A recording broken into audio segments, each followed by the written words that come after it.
continue to get into this segment. But we would be remiss, Tyler. He's up. He's ready. I know he has opinions. Gamecock Larry, what's up, man? I'm going to tell you something. I am excited. This was a shock. Nobody expected this. Even my research committee CEO, he didn't know nothing about it. He was shocked. But I'm going to tell you, we got the next thing to race, next best thing.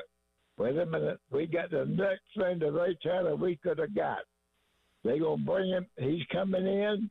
He's already got his staff named. I don't know who they are, but I can think I know, but I don't. But he's going to have a coaching waiting on the bench, and he's going to stay there as long as he wants to. When he leaves, he's going to have that. The Gamecocks been in the World Series of all.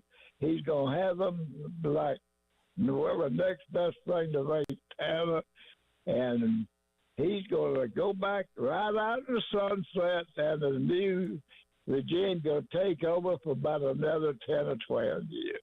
And the Gamecock Nation going to be well satisfied. Well, they're going to be happy. Ray Tanner got the next best thing to him. Now he's got to do what the Gamecock Nation done for him when they hired him. He's got to give this coach the resources and things that he needs. And I'm going to tell you something. Old Gamecock Larry may not be around. We Gamecocks will be in the College World Series in 2026, no later. Might be 2025. We just might go there. But I'm not going to say 25, but we will be in the Super Regionals in 25. We on the way. We are on the way. I'm excited, and I slept good last night. Slept like a baby. Boy, I woke up this morning at 4 o'clock, got me some grits and liver pudding, and I've been waiting to call you all. My sugar dropped to 67 while I was waiting to get on the call you all. I got me a sugar tablet, and I'm ready to go. Listen all day. Go Gamecocks. And I'll say one thing. I listened to a Clemson station last night after 107 went off the air, and I'm going to tell you something. You ought to have heard them Clemson hosts crying, making excuses, and all that about the umpires, about this and that. But they got the whole winter to worry about it, and they're going to come out and start the season next year. And the head coach ain't going to be in the state, ain't going to be nowhere.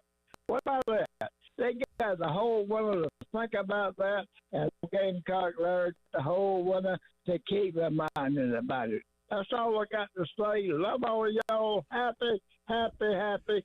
Go Gamecock. We are on the way. Go Gamecock. Love y'all. Appreciate that, sir. Well, if Ray Tanner knows that he feels that Gamecock Larry got it right, then Ray Tanner can sleep very peacefully. Well, he was the last step of approval. After Ray had the conversation with Paul Maneri, he's like, all right, got to make sure Gamecock Larry's on board with this. We got one more person we need to go through for this. But here's the thing. Coach Tanner kept it so close to vest that it got past Gamecock Larry's research committee CEO. Right. I guess so. Well, that's impressive, by the way. So that means that this was a tightly run ship. The operation was tight. When we come back, we want to have to get into this whole conversation. We'll talk about Paul Maneri because, like everything on social media, reactions were varied. They were up, they were down. Unfortunately, everybody was not as excited as Gamecock Larry. Some people were very excited. We'll get into this. We'll break down what this hiring is, who this hiring was, and the conversation that will follow and ensue. This is Preston Thorne, Tyler Head, Jen Jensen. This is the early game.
Well, we're having a pretty clear morning. We welcome that for your Tuesday. No slowdowns, no accidents to report at this time, and not even any rain in the forecast today, and that's even better. Sunny, 89 will be the high, 91 tomorrow under partly cloudy conditions. More sunshine on Thursday, 92. We have a little bit of a warming trend going into Saturday. We should be in the mid-90s, so it's going to be warming up a little bit. Just some slight chances of rain starting on Friday, but certainly no washouts. Just a great forecast on tap. Right now, starting the morning off a little bit cooler, a little bit milder. It's 64 on 107.5 The Game.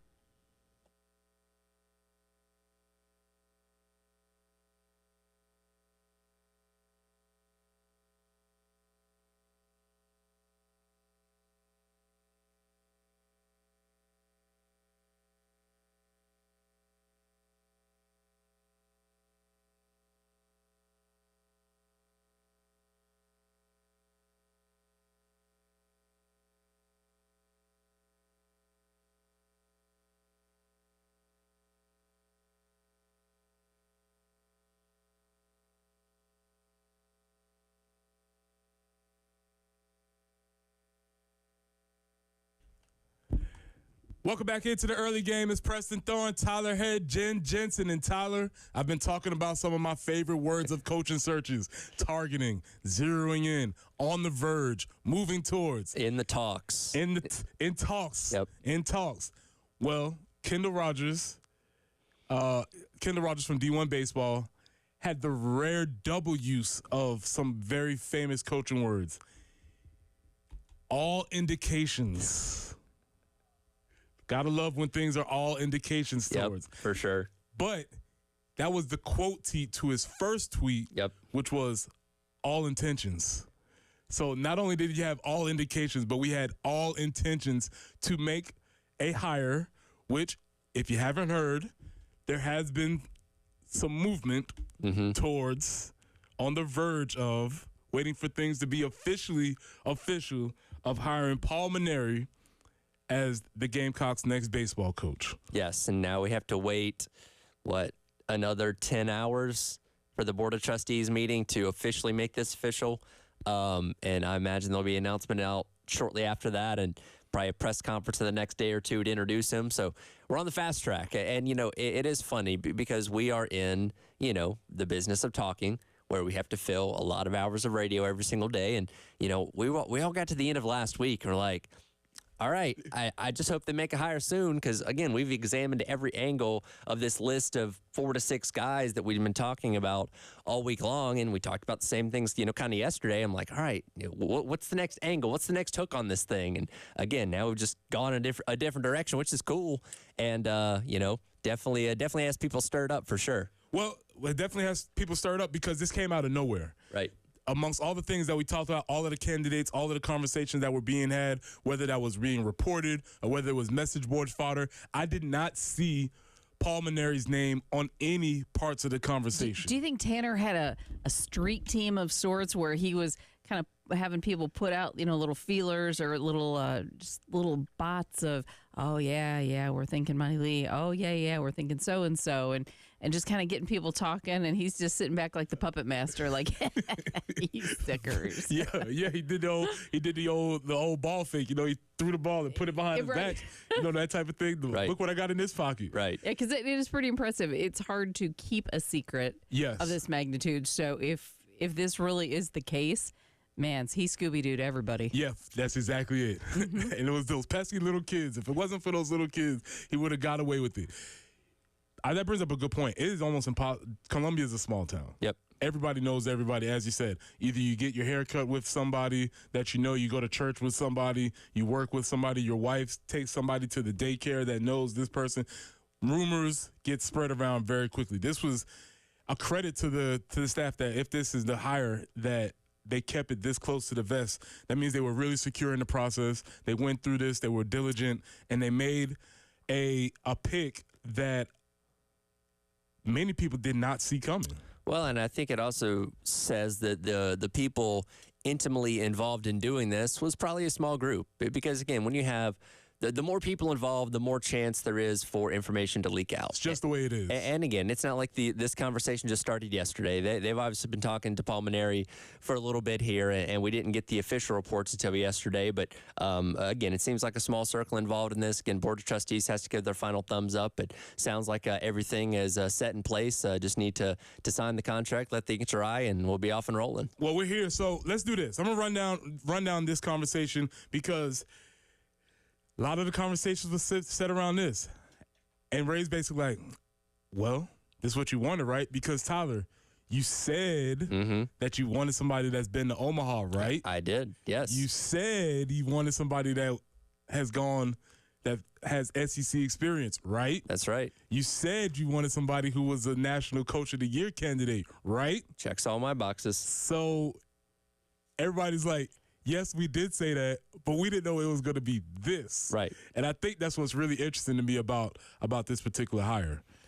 No, for sure. And again, it's somebody that we thought was going to be, actively coaching right now, or, maybe what that assistant route like Josh Elander at Tennessee. But, nobody really considers guys that have been retired, right? Like in any coaching realm, we've seen guys come out of retirement plenty of times, but it's not something you actively think about because you just kind of put that guy on the shelf, and he's not in the news cycle as of right now. And Paul Maneri is certainly the same way, and he's come up in a couple of coaching searches with Miami and Notre Dame, a place he'd been at prior in the past couple of years, and he turned those down. So I think the thinking was, and he did retire from LSU because of reciting health reasons a couple of years ago, that people thought, okay, well he's just done.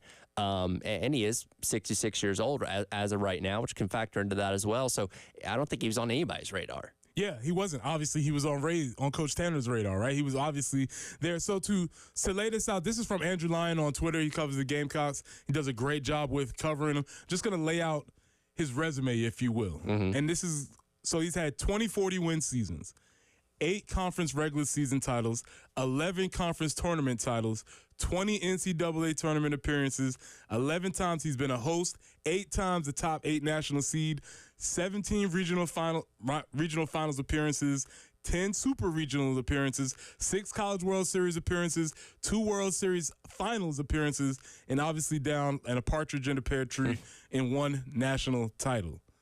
So as Andrew said, if you were somebody who was like, I want to see the resume, I want experience, there's probably not anybody better that he could have hired. No, absolutely not. And here's a funny thing. You mentioned his 2 College World Series final appearances. Think about this. Think about the ripple effect, the butterfly effect, whatever you want. 2017, LSU and Florida play for the national championship. It seemed at that point in time that Kevin O'Sullivan was going to be the next head coach at South Carolina. If LSU wins that national championship, that might actually end up happening, and who knows where we're at right now. But instead, Florida wins it. Kevin Sullivan sticks around Florida. He's one of the highest paid coaches in the SEC now, and they're still having success. They're going to another Omaha trip, and now we're talking about Paul Maneri being the new head coach of South Carolina. Yeah, this is a really, really fascinating, because what you said was that you needed somebody who knew how to run an SEC program, who's familiar with this league, like Will Muschamp would say, who's a winner. Every box that everybody had is being checked. Yes. It's just interesting that I think that the majority or the minority or the loud, the squeaky wheels, or whoever that is opposed to this, they just didn't expect it to be this guy. Exactly. And so it's really interesting because Ray's serving you what you asked for, but it's not in the same packaging that you thought it was going to come in. As we know, in today's world, there are going to be people that will never be satisfied by anything. And not this is going to happen. If Shane Beamer got let go tomorrow and they hired Nick Saban next week, there'd be people that will complain about that as well. Oh, he's over the hill. He's retired. He's retired for a reason. He's not good anymore. Like people are always going to find a way to skew this to the negative. But again, when you're trying to check certain boxes for what a South Carolina hire needed to be, where again, as I've talked about, you went the assistant route, didn't work. You went the guy in the mid-majors that was having some success, didn't work. You need to go out there and get somebody a chance that has shown you via track record that they've done this before. They've been to Omaha. They've run an SEC program, all that kind of stuff. And literally, this is the guy. This is the person that you would think was it. So Coach Tanner has pulled a coup and really made a very interesting choice as far as who was going to get to lead. And the whole point of the conversation is that as much as we've talked, as many message boards as there's been, as many posts, as many rumors that have swirled, not sure if anybody had this that they would come up. But obviously, with any hire, as you said, Tyler, there will be some cons. Looking at this, next we'll talk about maybe some of the facts that people have that may point to this being an iffy hire, if you can say that. It's the early game.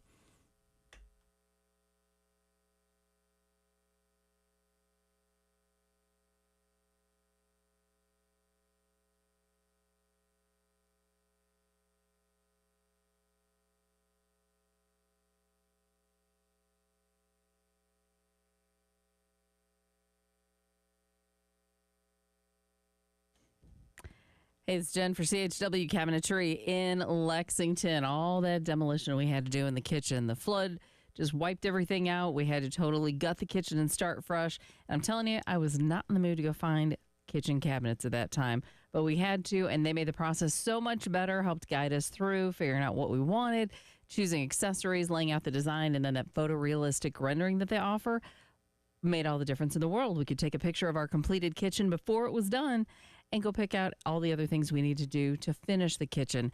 But they do so much more than kitchens. We actually had a bathroom cabinet and a guest bath replaced recently. Great opportunity, great experience once again with all the installation process. We couldn't be more thrilled. They have so many options for creating home office workspaces, changing out your pantry, and all that. Visit them today. Call them 803-520-6837. Be sure to tell them Jen Jensen sent you. CHW Cabinetry, passion from inspiration to installation.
Highway 1 near Krupp Street, we do have a report of an accident there. Outside of that, no major slowdowns that we're seeing. We appreciate that this morning. Nice clear skies also today.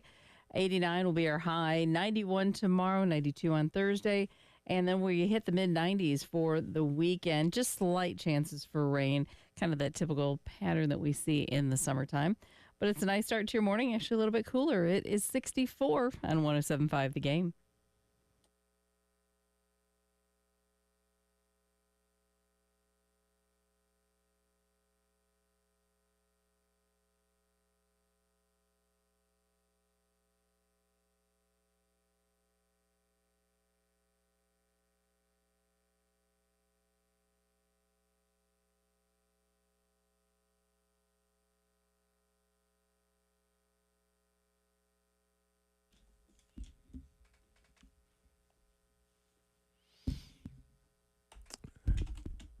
Everybody's talking about the same thing.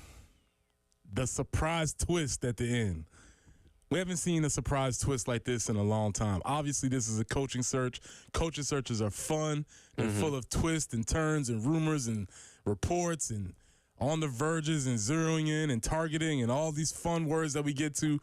But as we said, the Gamecocks look to be making it officially that they will be hiring Paul Mainieri, former LSU coach, for this new position today. Right. Last time we ran down all of his accolades and said, Tyler, you said that you wanted somebody who was experienced in Omaha. I did. Well, we got that. He's been there several times. You said you wanted somebody who knew what they were doing in the SEC. I did. Well, he's definitely done that.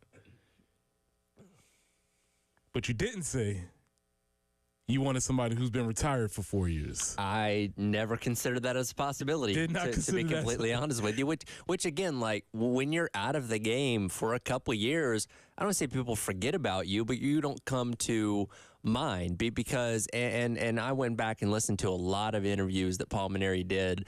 After he had retired from coaching towards the end of his time at LSU, and he never really gave a strong indication, hey, I really want to come back. Hey, this is only a short-term temporary thing because he was having issues with his neck and, his health was affecting his coaching at the end there at LSU, according to him. But he was never like pounding the table like, hey, I want to come back, want to find another program and all this kind of stuff. You just kind of seemed to be enjoying his retirement. And again, this guy's been coaching forever. Like, you get it. If he wanted to just ride off into the sunset and never coach again. So, I don't know if he called Ray or Ray called him or how this ended up working. These guys are obviously very familiar with each other, going head to head for several years.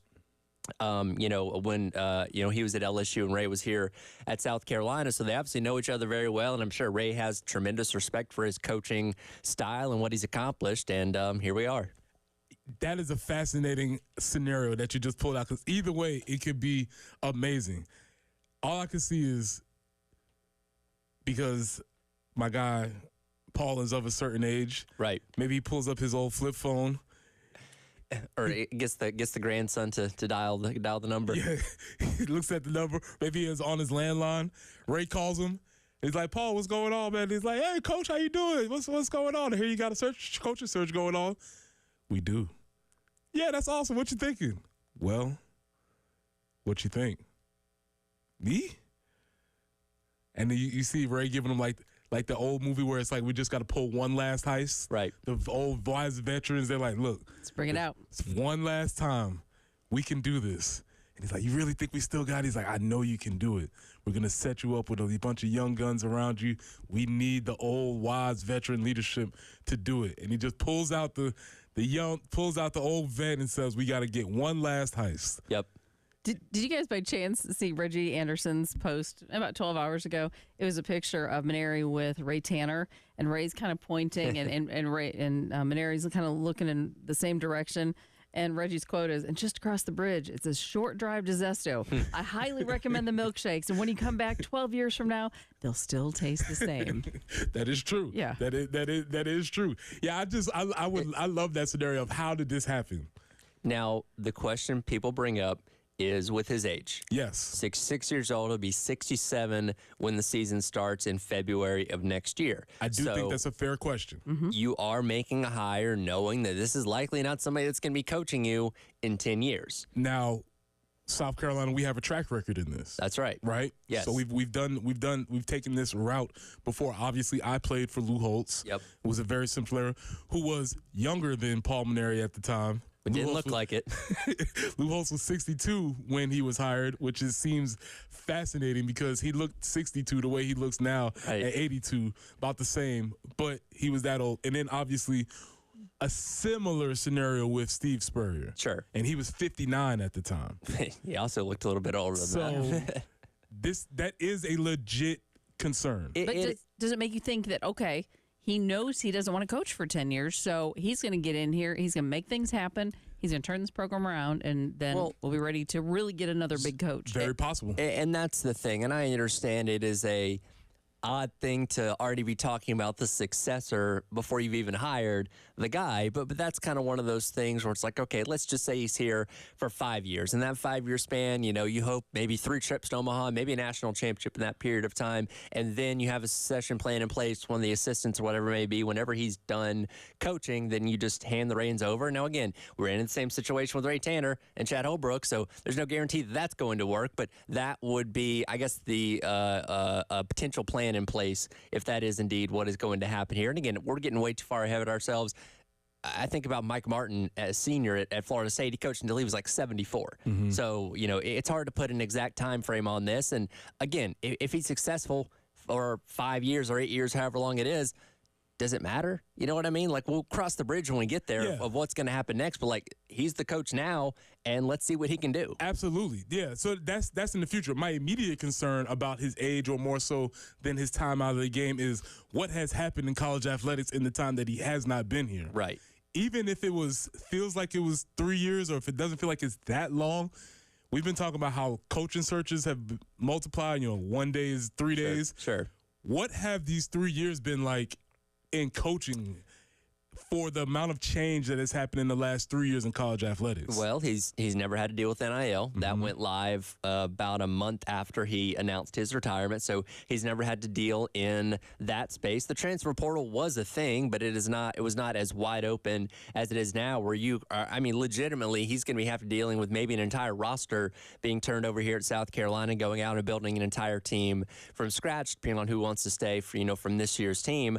And as addition to the SEC's tougher than it's ever been. They just put 11 teams in the tournament, which is a record. You've got Texas and Oklahoma, 2 very solid programs themselves, also coming into the SEC. So, it compared to where it was just a couple seasons ago, which was really, really good, it's gotten even better since then. Oh, and by the way, 4 of the teams that are in Omaha are from the SEC. Exactly. And the other 4 are teams that you play pretty frequently. Yes. So, yes, the landscape has changed pretty drastically, and he's coming into a different thing. So when some people may voice their opinions about, this guy maybe being not over the hill, but he's just somebody who has not been involved in the game for a long time. And that is very true, because things have changed in college athletics over the past 3 years.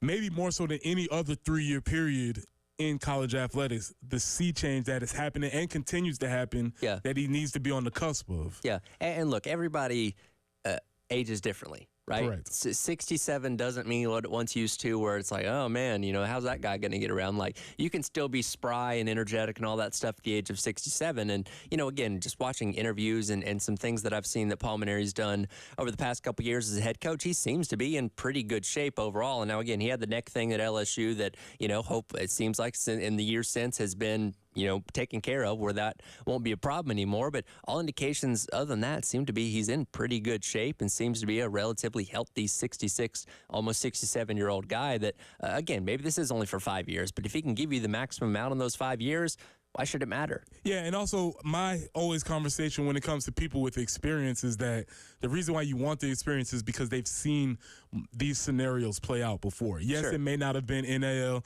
Yes, it may not have been the transfer portal as it's stated, but he's seen players like this. He's seen coaches like this. He's had seasons like this. He's seen game scenarios like this. There's not many things that are going to happen throughout the course of the season that will surprise him. And if this gets your program back on track to being a perennial power again, then he'll have done his job.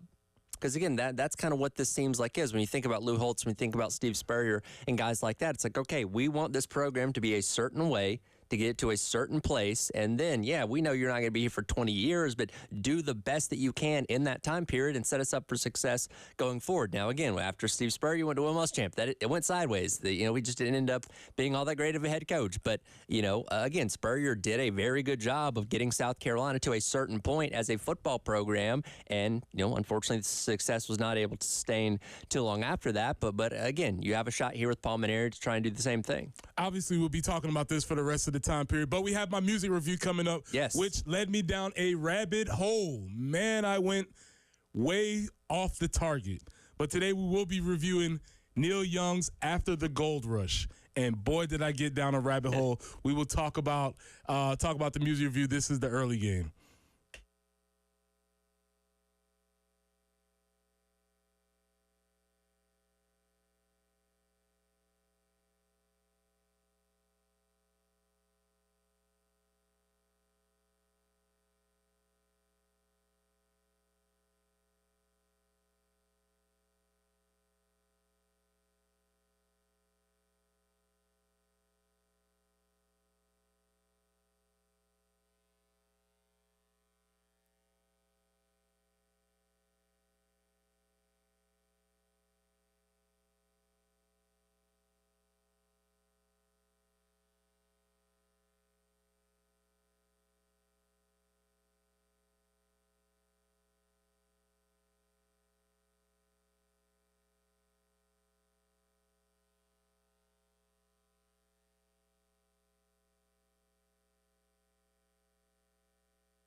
Welcome back into the early game. Preston Thorne, Tyler Head, Jen Jensen. That was Mary Clayton singing her rendition of Southern Man, the Neil Young classic, which was a song which many people rank on the Neil Young Reddit.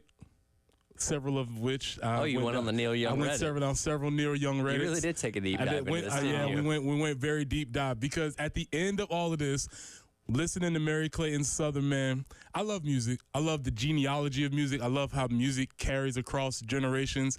The reason why I was familiar with that particular version of Southern Man is because it was sampled in a song by Cool Breeze, which was called Watch for the Hook. Cool Breeze is a member of the Outkast Dungeon family. We could go down that long path. Right. Anyway, we get back here. I'm listening to Southern Man. I'm listening to After the Gold Rush. After the Gold Rush, cool album. Neil Young's voice. It's like nails on a chalkboard for me. I'm not a fan. I respect the talent. I'm just not a fan. I think that's where I am with it on that. The voice is just, I kept waiting for it to, and it's just like, that can't. It's not. Love that. It's not everybody's cup of tea. I'll say that much. I could see that, but obviously hugely talented. Factoid: did you know that Neil Young and Rick James were in a band together? I did not know this. Yeah. What would that look like? Yeah. They were in a band. They were in the band together. I believe the band was called the Maybirds, I believe. But they were in a band together when Rick James' life is fascinating.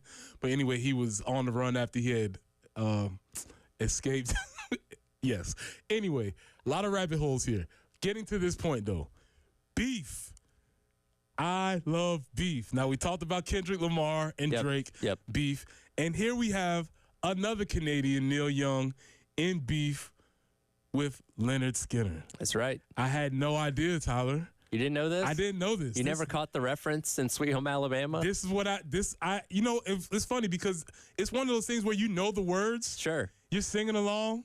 Have no idea what's going on here. But you don't process the words. There's a difference. And then I'm processing and I'm like, oh, there's some beef here. They're going back and forth. This beef goes on for years and years and years.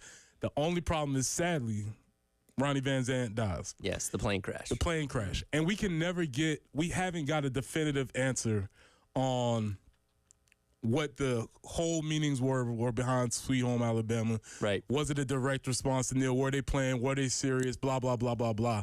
But my conclusion at the end of the rabbit hole was beef. Yeah, and I'm here for it. Yeah, they weren't dropping diss tracks on each other every single day like Kendrick and Drake were, but yeah, the OGs of music beef perhaps all the way back in the 70s. So when we listen to the song, obviously Neil Young has his version of Southern Man, which is talking about some of the political happenings of the South. Right. Skinner comes back with their ode to the South, and it really reminded me of one of my favorite classes I took at USC, and it was the Southern Studies course. Okay. And we did like a whole section on this concept of the South will sing and the South will be sung about. Sure. And the South is a mystical place. Obviously, college football reigns here. Right. Music here. People singing. The ironic part about all of this was you had Neil Young, a Canadian, singing about the South. Right. And then you had Ronnie Van Zant from Florida singing about Alabama.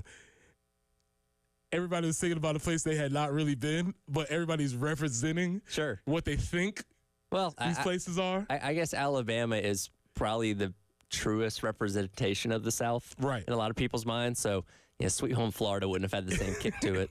Doesn't quite have the same kick to it. So I went down this whole long rabbit hole. I know way too much about Sweet Home Alabama now.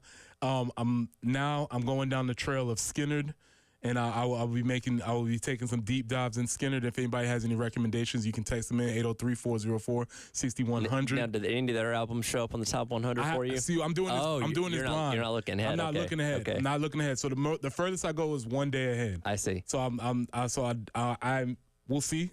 I feel like Second Helping might make its way on the list. All right, I haven't looked, but I'll check. We'll keep a play on that. But overall, Neil Young voice, It's a little bit not for me. Obviously, respected the talent, solid piece of work. But I went down the path of Southern Man, and I got caught up on that for probably longer than I should have. I probably should have been preparing for more sports talk. I was but gonna that's say where I was. that was probably more fascinating to you than the actual like album itself, right? Yo, by far. Yeah. By far, because the music was fine, but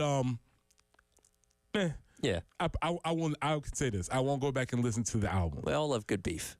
But you bring the beef here. We got folks beefing over years. There's documentaries. There's books written. All kinds of things. I'm here for that. So my takeaway from all of that: Neil Young, solid guy. Probably won't go back and listen to the album. Southern Man, though. I'm here for the beef.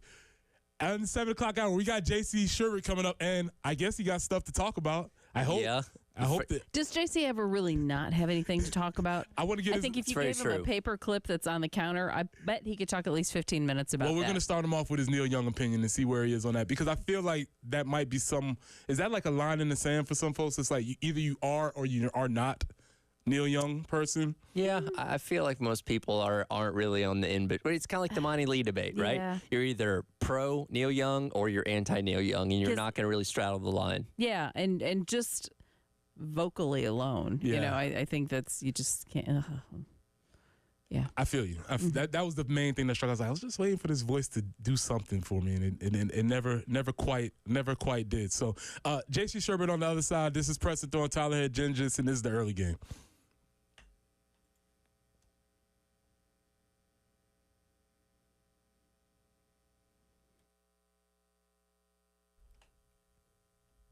My fault. you know, I guess we technically should fill just about another 45 seconds. No worries. We kind of had an automatic thing going on with our network. No worries. I can keep talking. I can keep talking about beef. Yeah. So Ronnie Van Zant gets very coy about this, right? Yeah. He's like, it's a thing, but it's not a thing. Well, here's the thing. It was helping both of them sell music. So in the end, they both benefited. Right. Yeah. Right. People are talking about the album. Exactly. Talking about the songs. Everybody loves a good controversy, a little bit of beef. A little bit of beef, a little bit of controversy. So anyway, that was my long tail deep dive on the beef between Neil Young what's and tomorrow? Leonard Skinner. Or you don't Tomorrow is Eminem, the Marshall Mathers LP. Tomorrow is Eminem, the Marshall Mathers LP. I hate I'm not going to be here for that one. We will go deep into that come one. back. The early game.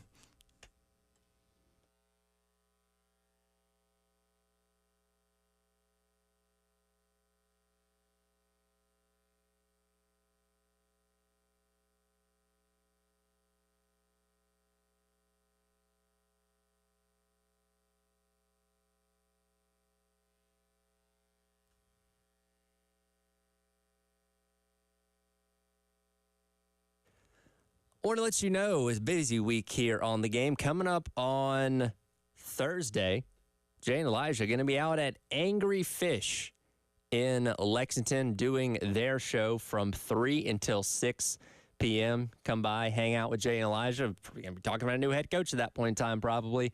Also, come by and get one of the craft beer cards that we have on our website, 1075game.com. Click on the Sweet Deals tab. You can purchase yourself a craft beer card, a $360 value, all yours for just $79. Or again, go by and see Jay and Elijah for the post-game show coming up Thursday, live at Angry Fish out in Lexington.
Faro Road near Fontaine Road. We have a report of an accident there. Also, Highway 1 near Crepe Street. So between those two, only accidents we have at this time. And I hope your commute goes well this morning.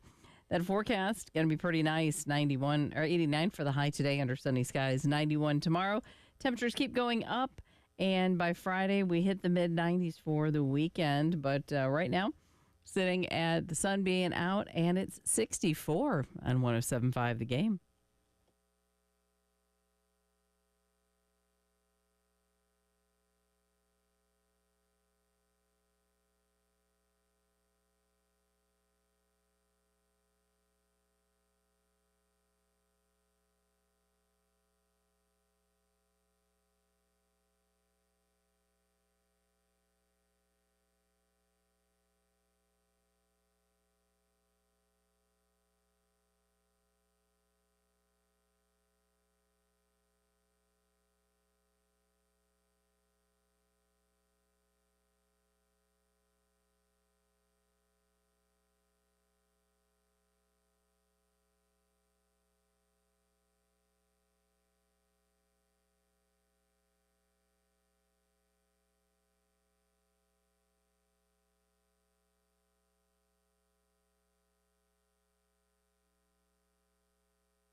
Welcome back into the early game. It's Preston Thorne, Tyler Head, Jen Jensen. Bills in the Bahamas, maybe, or is he stateside? Maybe. I think he's stateside. Thinks he's stateside. How sunburnt do we think he's going to be tomorrow?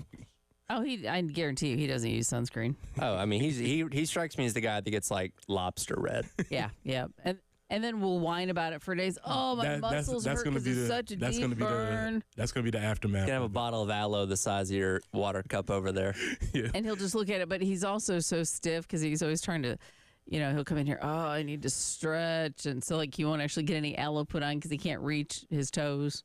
Yeah. Yeah, we'll definitely have the aftermath. Yeah, I'm pretty sure. We'll be hearing about that.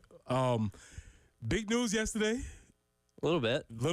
Well, is it news until it's official? Well, let's heavy speculation. Ooh, I like that. That's another heavy speculation. Heavy speculation. So let's use our words here. Let's use our words properly. Yesterday, there were reports that the Gamecocks were targeting, or in talks with, on the verge of moving towards, getting set to make a hire. Heretofore, yes. So there is a board meeting set for today at what time? 4 o'clock. At 4 o'clock today, there is a board meeting set. And under the docket for the board meeting, it said approval of athletic contracts. Which means somebody's getting hired or somebody's getting an extension. But the obvious, yes, somebody's getting hired or there is an extension. But there's a pluralized part of that. Yes. Because though the majority of the conversation was around the surprise 52 fake that Coach Tanner pulled on us by sending us bloodhounds on one direction. Meanwhile, the scent and the trail was all the way over here. Well, it's called sleight of hand. While you're paying attention to what's happening in the left hand, the right hand's doing something else. There you go. So we all went down that path. But there's also going to be speculation that there will be a new softball coach also hired. Yes, I believe I saw Ashley Chastain. I believe she's from Charlotte. Is the heavy favorite there as well. So, yeah, kind of making all these things at the same time. Also, we're still waiting to see who they're going to hire as a new golf coach as well. There's also speculation on that. So that could also potentially. So we're going to go for 3 for 1 all at the same time. Now, yesterday I accused Coach Tanner of having too many tabs open. Sure. I said, hey, man, you got a lot going on. The computer might be running a little bit slower because you got a lot of tabs. You got to hire a coach. Sure. Several things are happening. But Coach Tanner in normal fashion was like, hey, I got this. I got this. Relax.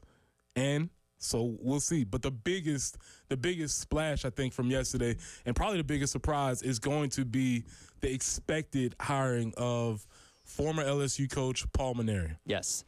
And again, we ran through a list of accolades in the last hour, and for everything that so many of us, including myself, were desiring in a new head coach here at South Carolina, it checks all those boxes. Again, I just don't think we were looking towards the list of coaches that had retired in recent years as potential candidates for this. But again, he and Coach Tanner obviously have a relationship from going against each other for several years. And again, I don't know who called who first, but they obviously were able to work it out to the point where it seems like this time tomorrow we'll have an official head coach in Paul Mainieri. Now, yeah, last hour I set it up as a scenario where Ray called Paul, just sort of feeling him out.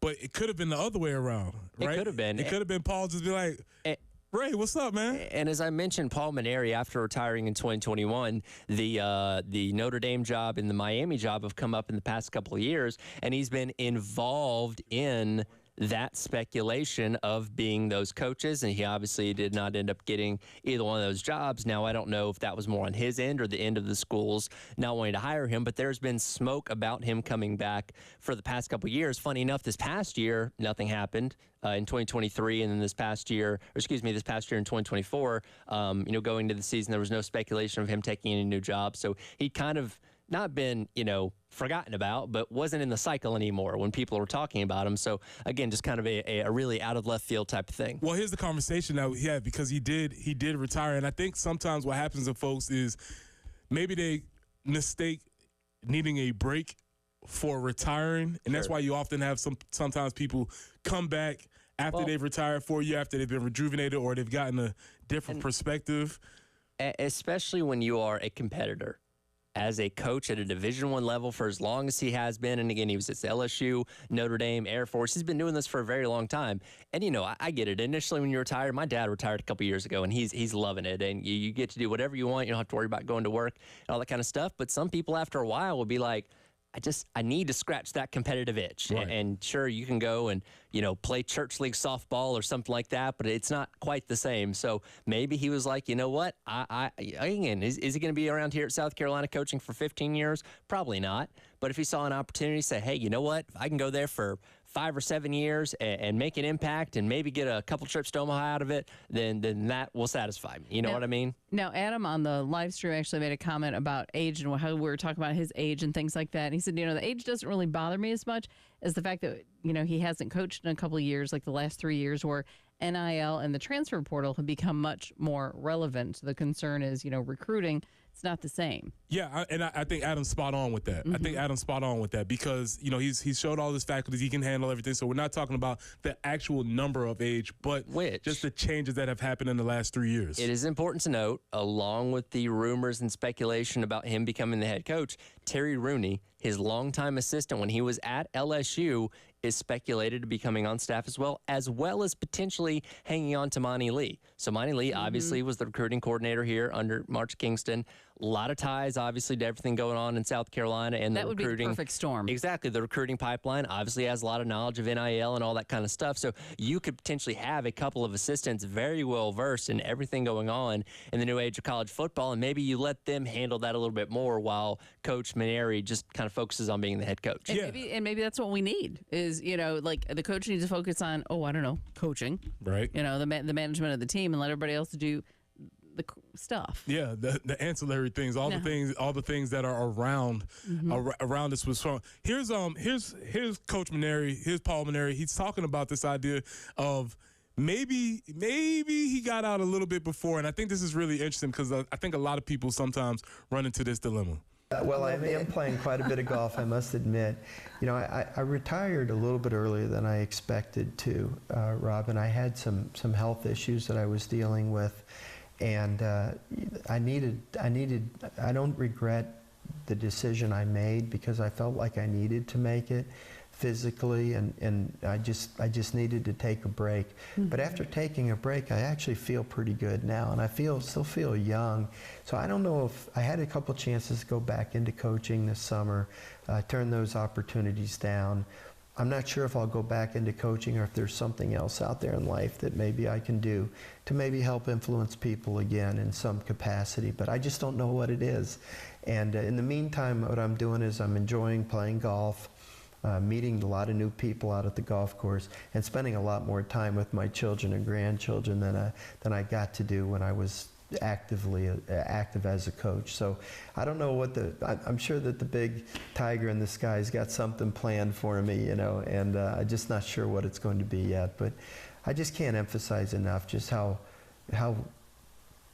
blessed and privileged, I keep using that word, but I just feel so grateful for the opportunities that I've had in life. I got to work at 4 amazing institutions. I got to coach literally hundreds of amazing young men. I have a beautiful family, great friends, tremendously interesting people. Every place that I've been, my life has been enriched. And of course, getting to finish here at LSU was an honor that is indescribable. And I love living in this state. I love the people of this state. And I couldn't ask for anything more, Robin. He likes to golf. So that was probably, There you go. That's probably a package, part of the package. Maybe so. We got great golfing here. And as he alluded to, he mentioned that, my name's come up in some coaching searches over the years, didn't take those opportunities. And he was not sure when that interview was done a couple years ago with PBS down there in Baton Rouge that, he wanted to come back to coaching. But again, maybe the opportunity that's presented here at South Carolina is enticing enough to him say, you know what, maybe I give it a go for another couple years. Let's see what happens. Here's what I really wonder, because as he stated, there have been other opportunities that he may have flirted with or they may have called him. I wonder how big it was for it to be Ray Tanner that was calling him, not just an AD, not just an AD in the SEC, but another coach who he respects. Yep. And they could have the tough conversations. 2 men of similar ages who they could both look at each other and be like, yeah, it's crazy around here. Yeah. But here's how I think. I think, and this is purely speculative on my part, I believe probably the determining factor was going to be that it was Ray Tanner who was making the call as opposed to any other institution. Yeah, absolutely. And as we talked about, with the coaching search last week, that Ray Tanner is a rare breed of athletic director in today's age that, was a former coach and a very successful one at that, where, that was kind of a normal thing in the 70s and 80s and stuff like that. But we've kind of gotten away from that, where a lot of people in the AD ranks now are truly business type people, lawyers, that kind of stuff, where, Ray Tanner could have that kind of conversation with him, where maybe when ADs from other schools called, they didn't quite understand things to the level that Paul Mainieri does as a head coach, and Ray Tanner is that same type of guy. So maybe they had that kind of conversation. Ray Tanner's like, hey, well, what do you think about this? What do you think about that? Where are you at with these kind of things that are going on with the sport? And can really understand to a deeper degree what Paul Mainieri is going to say about it. Yeah, they're going back and forth. And as I said, they're both in the same cohort age as far as coaches are concerned. So they could ask questions, and Paul could ask Ray, like, well, what about this? And Coach Tanner's like, no, we don't do that anymore. Or what about this? Yeah, well, this is just like how we used to do back in those conversations that can be had. I would venture to say that when the press conference comes out, that the biggest influence in Paul Mainieri's decision to take this job is going to be Ray Tanner. Obviously, South Carolina is an institution. It's in the SEC. He's not going backwards. But the idea that this person, who I'm sure he respects and understands, and they see the world through similar eyes, that was probably going to be the biggest influence as far as why and how this conversation was had. Yeah, I'd say that's probably a very strong possibility. And again, I don't know what necessarily the extent of their relationship was before this conversation happened. But obviously, again, both those guys very successful from their time in the SEC, coaching before, and I imagine they had a tremendous amount of respect for each other and what each one had accomplished, long before they were looking into this situation here. But I imagine that went a long way. All right, next up, we talk about this path. South Carolina has a little bit of a history with this type of thing, and we'll come back and we'll talk about what this hiring means in the grand scope of South Carolina. This is the early game.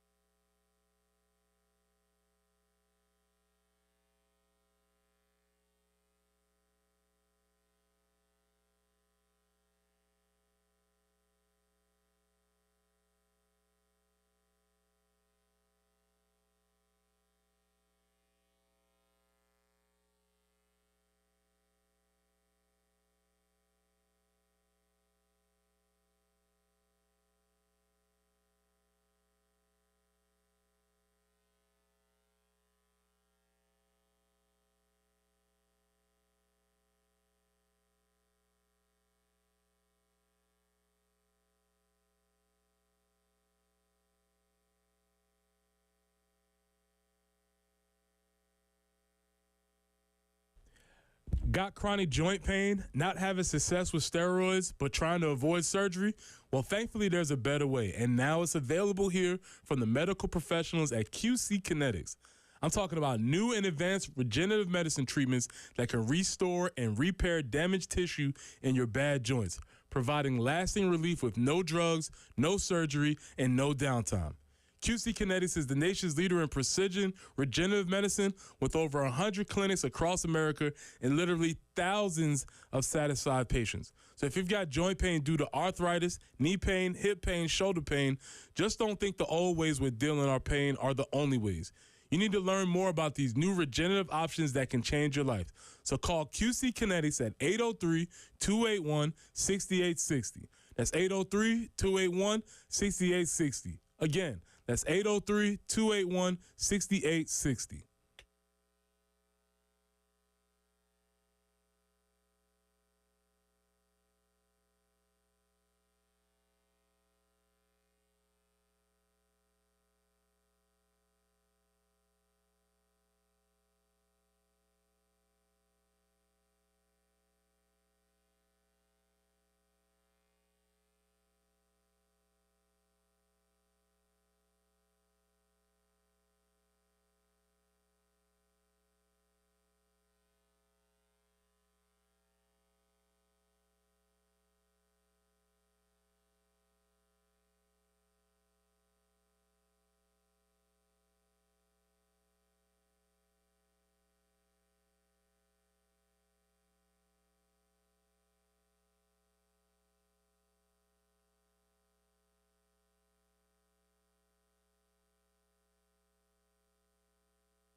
In Elgin, Jacobs Mill Pond Road at Wood Creek Farm Road. We do have a report of an accident there.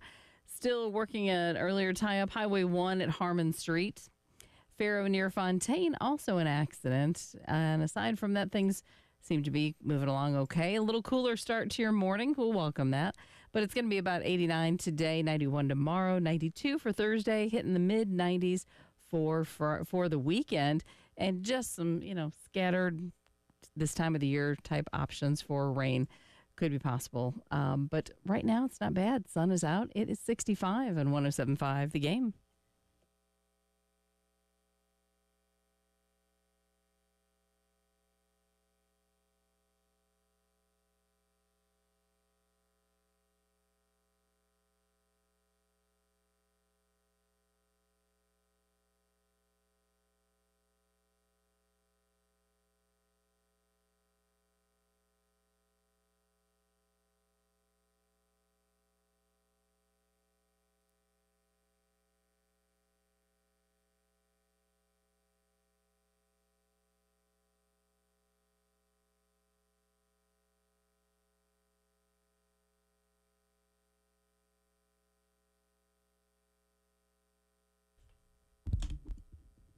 Welcome back into the early game. Preston Thorne, Tyler Head, Jen Jensen. We got JC Sherbet out on the phone. JC, let's start with this. Neil Young, yay, nay? Oh, yay. Okay. Yay on his music. Probably in the 1960s, I would have gotten behind his politics. Not today.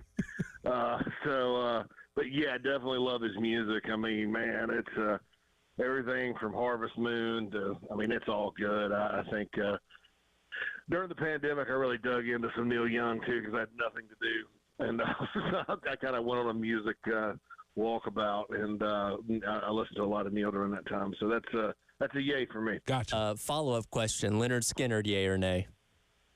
Yay. Okay. And I think, and I'm not an over-the-top Skinner guy, but like there are about 6 or 7 of their songs. I mean, Simple Man, Tuesday's Gone. Of course, Freebird's the national anthem of the South. All of them. Give Me 2 Steps. I mean, they just crank out the hits. They're like a Southern rock version of Journey. Really. I mean, if you kind of think about the sheer volume of hit songs they did. So I'm a fan of them, too. A lot of hits. Well, yeah, today for my album review, I was reviewing Neil Young's After the Gold Rush. See, he didn't take a side in the beef. That's good. So he didn't take a side. After I was listening to Gold Rush, I went down the path of figuring out what the beef was between Leonard Skinner and Neil Young. So we appreciate you, JC, staying down the middle. But anyway. It was a song "Southern Man." Correct. Yep. Correct. As I learned yesterday. They like that too. They didn't take kindly to that. Well, see, like in the '60s, that's what I'm saying. Back then, I would have probably been on Neil's side. Right. These days, things change. Well, that's the other thing. When I did also find Neil Young, I had to get through a lot of stuff to get to the music. Yeah. No doubt. Okay. Did Coach Tanner pull the 52 fake on everybody and, send the Bloodhounds one way while he was going the other way? What's going on? Well, for a portion of the fan base, and it's a pretty large portion that loves these national championship coach winning hires. I mean, going back to Frank McGuire in basketball, Steve Spurrier, Lou Holtz, those types of hires. This is that for baseball. I mean, it was weird because, I mean, we had a pretty good beat on the coaching search. This was not a name we had at thebigspur.com. John Whittle and I sat there yesterday morning, and he had exhausted all his options, and he just told me to shut up because I was, like, speculating, like, the guy at Georgia maybe, the guy at Kansas State maybe because he was at Virginia Tech when Shane Beamer was there. I'm like, really – doing some investigating, and Whittle's just like, shut up. I just don't know. We just don't know. So about 1 o'clock, this name comes up, and it's the type of hire that everybody kind of wanted. I mean, and you can say what you want about the coach being retired or out of the game, but so were Holtz and Spurrier and McGuire. I mean, it's hard to get a guy that has a good job, like an O'Sullivan at Florida or Brian O'Connor in Virginia. Unless there's something poisonous or toxic about their work environment with their administration, like it was with Frank Martin when he came from Kansas State, your chances of getting those guys are slim because, yes, your job may be a little better, but those jobs are pretty daggum good. The money's good. They don't want to move their families. I mean, that's why you see coaches turn down bigger opportunities more time than not when they're in a good situation. Like Lamont Paris turned down Ohio State this year. I mean, Ohio State or South Carolina basketball job. Ohio State's probably a better job. But, unless it's just something where your place you're at has gone bad or there's something there that makes you uncomfortable or you get to a point in your career a long time down the road like Brian Kelly did, you're like, I'm at a ceiling. I'm never going to win a championship here. I'm getting old. I need to go where I need to. Those hires like Lincoln Riley to Southern California, those hires are rare in college athletics. And so Gamecock fans have to realize that. The most of your good hires come from the mid-major level or their assistants that are promoted that don't have the fanfare at the press conference. Now, this one does. And I think, quite frankly, this type of hire was needed around here to kind of get everybody rolling in the same direction again. This seems to have worked in the past in other sports, and why not baseball? And certainly glad Monty Lee has a big opportunity to stay around as well, because I think he's an important part of things moving forward. But it was I think it's a good hire, and people have to realize too, 66 is kind of the new 60. This guy had some health issues that he's resolved. He's a young 66. And in baseball, you can go a while. I mean, Stickner, who won, or I guess that's his name, who won the Braves World Series, he was 67 in 2021 when that happened. So baseball, you can kind of age a little bit in the dugout, I think, more so than, take the pressure of being on the sidelines in football or on the bench in basketball. And we know Coach Tanner and Maneri had several head-to-head battles in their time at LSU and South Carolina, respectively. But what can you speak to at all of the relationship those guys had, like, off the field that would have maybe led to this decision? Well, I think all roads lead through Skip Bertman. Skip Bertman hired Paul at LSU, and after he had to fire Smoke Laval, who replaced him as the legendary coach of the Tigers, Bertman and Maneri both are South Florida natives, and I didn't know this about LSU baseball until I was doing some research for this job search. I didn't realize this. You guys realize LSU baseball had been to one NCAA tournament in 1975 prior to Skip Bertman taking that job in '84, and Skip was a lifelong Miami Hurricane who grew up in Miami, played at Miami, and was an assistant at Miami before he went to LSU. So I think they had those South Florida ties in common, and I know that Coach Bertman is someone that Coach Tanner really admires and looks up to. And you had to know, if you're Coach Tanner, you coached, y'all are the same age, you coached against this guy a bunch. And they got the better of him most of the time. But I remember back when Paul Maneri was at Notre Dame. I mean, he was winning up there. And that's a tough job. Trust me, the weather is not cooperative for baseball in South Bend. So, he had to know, and I think a lot of times if you're the athletic director, you want to hire the best coach you could possibly get. I think sometimes it comes down to a judgment call when the resumes are equal, but in this case, this was a resume that really stood out, so you go hire him. And I think that's instrumental. Ray Tanner knows everybody in baseball, so and that's what was so hard to figure. We're trying to figure out who the mystery candidate was. I mean, you're looking at connections, and you kind of realize, well, the guy at Oregon coached for George Horton, who was at Fullerton State, and Tanner knows him probably through USA Baseball. I mean, there's all roads lead to Ray Tanner in the sport. So I think those relationships, to answer your question, did pay off. So, JC, what I'm going to ask you next is this. All of that sounds good. However, Paul Maneri's been retired for 3 years. What has changed in college athletics in the last 3 years that he needs to catch up on? We'll come back on the other side. This is the early game.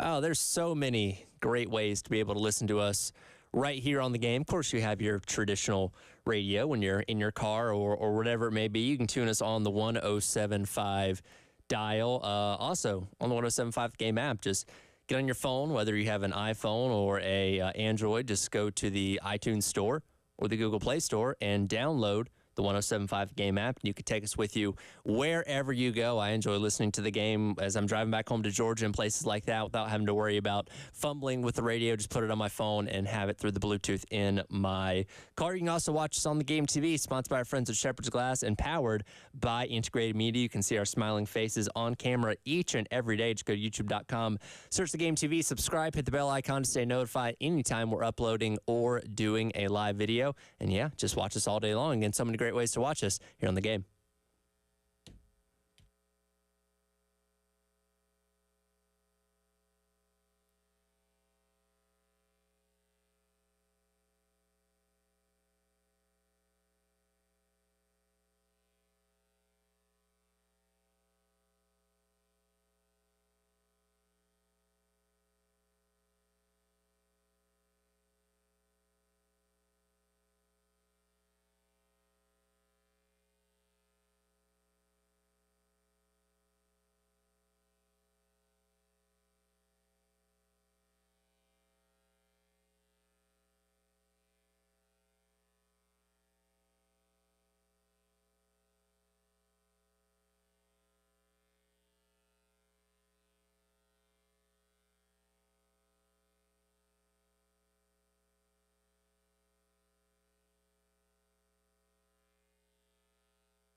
And they're still working on Faro Road near Fontaine Road, also Highway 262 near Lower Richland Boulevard, and Jacobs Mill Pond Road at Wood Creek Farm in Elgin, an accident there. Looking for a high today of about 89 degrees, and 91 tomorrow, 92 on Thursday. No real rain chances in the forecast for at least the next few days. We do hit 92 on Wednesday and then mid-90s for the weekend, and, a chance for those pop-up afternoon showers. But right now, it is a surprisingly kind of comfortable morning. 65 on 107.5 The Game.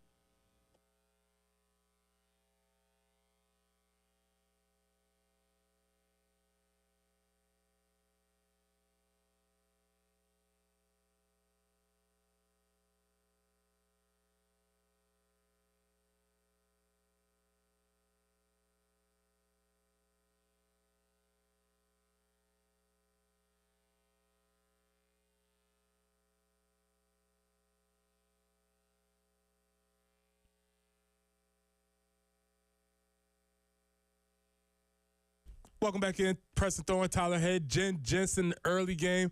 We got our guy JC Sherbet out there, and obviously there's big news that is brewing in Gamecock Nation.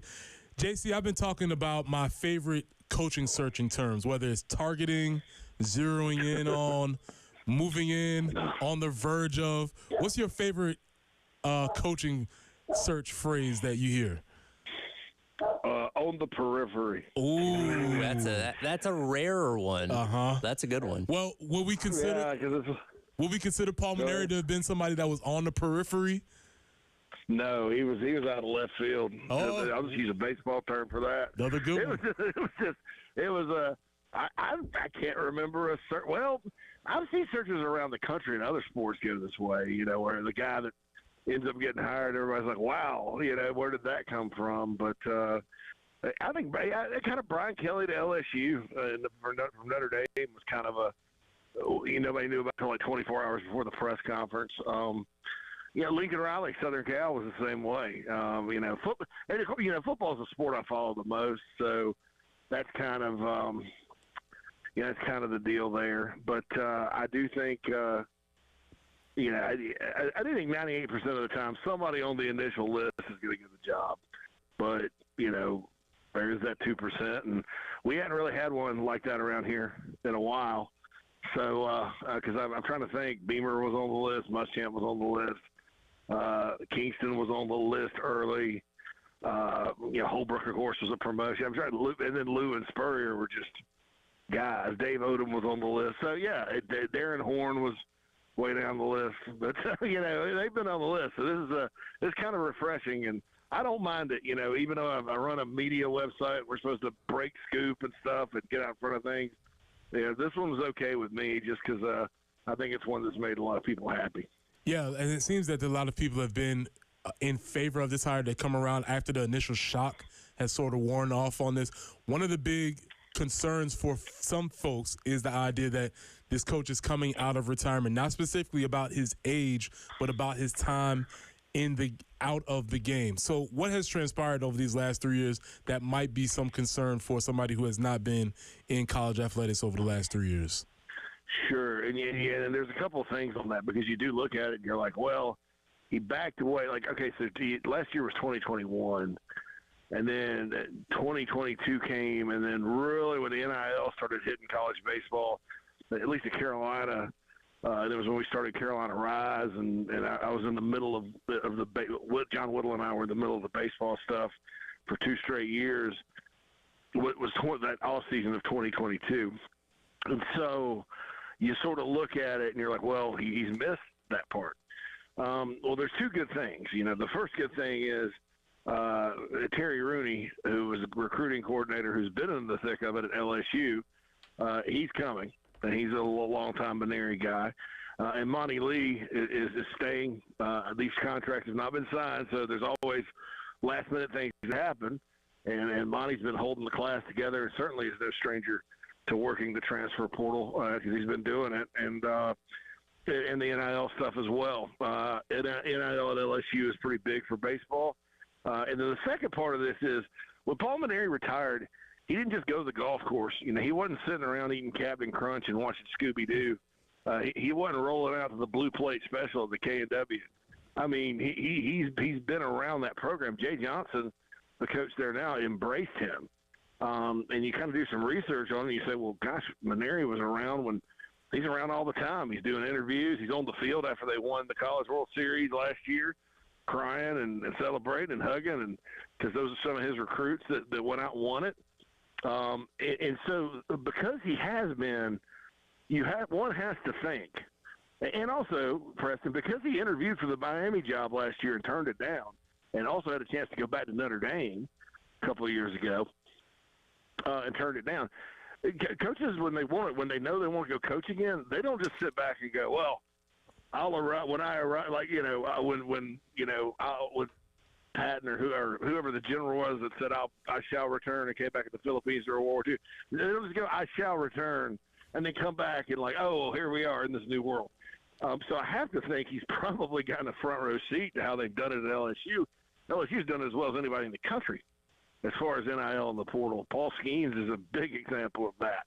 And so, you know, I have to think he knows what he's walking into. And I also think that he's going to have a lot of support to do it. And, you know, I hope the NIL dollars at South Carolina, my understanding is they're off to a pretty good start getting those in place for him. So I'm not if he were someplace else like Virginia, like say Coach O'Connor backed away for Virginia and then came out of retirement, you know, you kind of think, well, what were they really doing up there? But LSU's in the SEC. They spend NIL just like everybody else. They work the portal like everybody else in all sports. Kim Mulkey is on that campus, I'll remind everyone. So I think he kind of got a front row seat to seeing how it operates down at Baton Rouge, simply because he didn't just back away and do nothing. He was embraced. And, you know, now he wasn't in the dugout, and he didn't charge out and get kicked out of a game like some former coaches do, but he was embraced during his short retirement, and I think he's probably got the lay of the land pretty good. As you mentioned a little bit earlier, you know, 67 is the new 60, but this is somebody that did have health issues that, you know, helped lead him to his retirement in 2021. And we're probably not going to get an acknowledgement of this from him or Ray Tanner or anybody else, you know, in the upcoming press conference. But do you go into this hire maybe with a succession plan, whether that be Terry Rooney or Imani Lee, kind of in the back of your mind, you know, should things maybe turn sideways in a couple of years?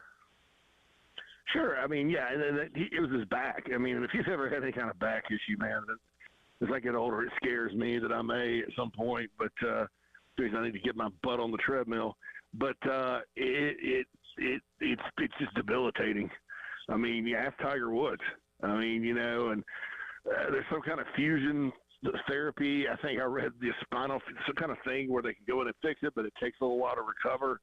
So you have to hope.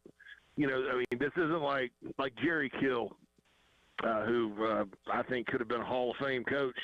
Had his epilepsy not kicked in over and over, and he had to retire from Minnesota and wherever on the football side. It's not something like that where, you know, you just never know when it's going to happen again. You know, the health, there's a string of concerns that come with it, seizures. It's kind of more of I don't want to say orthopedic thing, but a back-to-back thing. And so as long as his back is fine, I don't think there'll be a problem. Now, to answer your question directly, yeah, I think that, you know, it's always good to have great assistants that can step in, you know, especially when your coach is in his mid-60s. I mean, yeah, he may go 10 years, he may go 5. You just never know with some of these guys when it's not fun anymore to recruit or to practice, and you're like, all right, I'm done, I'm out. And it's always best to have guys right there that can step in for continuity's sake and all that, especially if you're winning, which I fully expect him to win. All right, JC, there's still a lot of things that are happening in the rest of the Gamecock world. When we come back, I want you to kind of talk about the summer, because summer is different time and place than what it used to be. So give us a little bit insight into the summer. This is the early game.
All right, JC, we obviously had the big hire coming in from, or the big, on the verge of making a big hire. The Board of Trustees is set for 4 p.m. today to approve athletic contracts with a plural. That also include Ashley Chastain as the new coach of the softball program. So we will be seeing that happening. But I asked Jamie Bradford yesterday, summertime has changed. A lot happening in the summer. If we were to try and give us one thing that we should focus on and looking on for Gamecock athletics, probably specifically football, what should be looking for towards in the summertime? Yeah, this is, I said 67 is the new 57 or whatever. June is the new January. Frankly, I like doing it was in January a little better, but that's just me, and I'm old. But this is a month you have all your official visits, or most of them. South Carolina, I think this weekend they skip it, and then the next weekend, the 21st, is their final kind of big weekend with a lot of big-time prospects. South Carolina's had several elite players come through. They've picked up some commitments. I think one of them is announced right now, or two. All right, they picked up 5. 2 have been announced. The kid Rod, the defensive end, his last name's Rob, R-A-H, out of Roswell, Georgia, 6'3", 235, high upside, developmental defensive end. I think they're going to probably, after what they've been through at edge the last couple of years, I think they're going to probably sign as many edge players as they can find. He runs a 4.37 5.10.5 shuttle, which on defense is very helpful, as you know, because that's change of direction and quick twitchness. And they're excited about him. And then, of course, Jaquil Holloman from Blackville Hilda, the in-state athlete, 6'1", 193. Probably a safety, maybe a linebacker. Runs 4.43, state 100-meter champion. Great athlete, kind of, just like your Judge Colliers and your Darius Rushes, these guys from South Carolina that just kind of, get on the radar. Nickham and Warray, you could even say, get on the radar, and there it takes. So they're excited about him. And then the other 3, 1 offensive player, 2 defensive players, all from out of state. I think specifically one of them is some of the best film I've seen at his particular position, and he plays some offense too. And he's just what you call a dog. I mean, he's a football player. And so there's competition for him. But if they can hang on to him, I think he has a chance to be absolutely special. And I don't just say that watching film. I've watched so much of it. So it's been pretty successful so far. There's some big fish out there. 5-star defensive end, Jared Smith out of Alabama. They had 2 offensive linemen on camp, or 1 offensive lineman, Juan Gaston, who's a high-level 6'7", 345 offensive tackle. Isaiah Gibson's a DN, committed to Southern Cal out of the state of Georgia. Gamecocks were probably happy to get a visit from him. It's going to be tough because I think if he decides to stay close, he's heading to the Bulldogs. But there's been a lot of good players come through, and I think the Gamecocks are going to shoot the shot with them and see what they end up with, and then hit the portal again. But certainly, I think pay attention to the recruiting.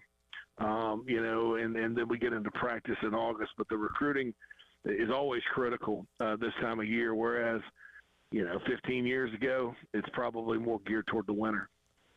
Oh, and this was kind of a slow developing class for Carolina. Got a rush of guys that came in and committed in April, and now getting a lot here in June so far. What's your assessment of this class overall, looking at 25th in the latest On3 industry ranking, still on the lower end of the SEC? But what's your assessment of where this class stands as of right now? Yeah, with the SEC these days, man, and so many name brands, I wouldn't worry about where they're ranked in the SEC. You do want to look at like the numerical score, and I don't know what On3 does. I know 24/7 Sports, we have a composite score, and you're probably fractions of points away from being a little higher. So if you're within range, that's a good day, because what it basically means is one analyst at one network maybe doesn't like one of your guys all that much, and so it drags everything down because you're splitting hairs. But I do think, unlike last cycle where you're looking at Michael Smith and Wendell Gregory and Cam Pringle and Josiah Thompson and all these highly rated guys jumped in early. And then everybody's wondering what the heck's going on over the summer because you didn't have the summer of Beamer commit waves like you normally do. So everybody's like, momentum stalled. And you ended up with, percentage-wise, more blue-chip prospects from the high school ranks than ever in the history of Carolina football. Carolina had 8 players in either the Adidas/Army All-American Bowl or the Under Armour All-American Bowl this year out of like 16 guys. And Carolina's never had 8 in those bowl games ever. And then to have that higher percentage is really solid, plus what they did in the portal. So this is not going to be like last year's class where, it's sitting in the top 10 for so long and then, inevitably it'll drop. But I do think it has a chance to finish top 25, which, gosh, the last class was barely in the top 25 too, and it's one of the best in school history. So what do the team rankings really tell you? So I think they just got to continue on. I do like what they've done in state. There's a lot of in-state guys kind of under the radar, and then that sets the table for 2026 where it is a massive, massive year in the state of South Carolina. This is the year we've been waiting on for it to turn back up. So many great prospects in South Carolina for 2026. So you're kind of looking down the road at that as well. JC, we don't have a bunch of time, but really quickly getting into that class of 2026. That's the second time that I've heard this, and I think this is really interesting.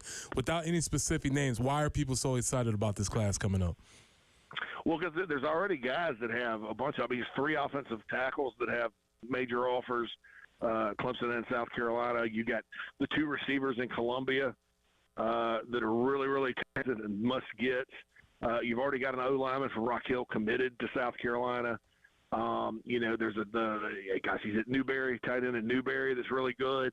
And they pop up. They keep popping up every single day, it seems. And so when you got a lot of known guys this early, and then inevitably there's going to be guys in South Carolina that pop up, we know that, then that makes the class deeper. And Preston, it used to be when Clemson and South Carolina both were heavily focused here, along with Tennessee and Florida State, like back in your day. Yes, sir. It used to be the state would be 25 deep with Power 5 offers. Now it's about 10, 15 at most, and a lot of those Power 5s are lower-end ACC like Duke and Wake Forest. So it's changed, but it'll be good to see it get back. And I do think 2026 is one you circle for that. The 2018 class could have been that way. That was a Xavier Thomas class, I think. But a lot of those kids ended up bailing and going to IMG, and so they counted as Florida prospects. So this is the one we kind of been waiting on for about 8 years and probably longer. All right, JC. Well, we appreciate your time. We appreciate you giving us your insight. Hopefully, next time we talk to you, there might be some more information. Tell everybody where they can find you and what they can look forward to from you for the rest of the summer. Absolutely, thebigspur.com and also Inside the Gamecocks, the show on the Chief Sports app. You can go download that. And folks, I'll say this one: the biggest pitch is join Garnet Trust for NIL. Go to garnettrust.com. We're part of that now, and certainly that's the collective. And if you want to see Coach Maneri do pretty well in the portal, it starts at $10 a month and not very much, price of a Happy Meal. So go check that out. All right, JC, appreciate your time. At the 8 o'clock hour, we're talking more coaching searches because coaching searches are fun, Tyler. And we're going to talk about why coaching searches are so much fun. We get to shop. We get to compare. We get to have conversations. At the 8 o'clock hour, we'll talk about a couple more coach searches that happen, not just with the Gamecocks, but in the NFL and the NBA. This is the early game. Tyler Head, Preston Thorne, Jen Jensen. We'll see you at 8.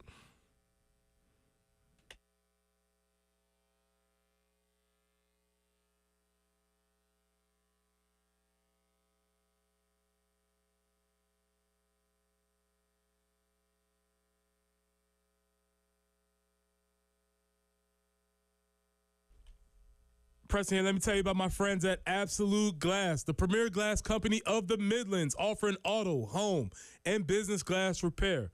So if your glass is damaged, shattered, cracked, or broken, they can handle the job. If it's a cracked windshield, that's no problem. They'll come out to your location and replace it for you, usually for free, and they work directly with your insurance company to take away the headache. Now, if you're looking to increase the value of your home with new windows or mirrors, Absolute Glass will come out and take care of that for you too.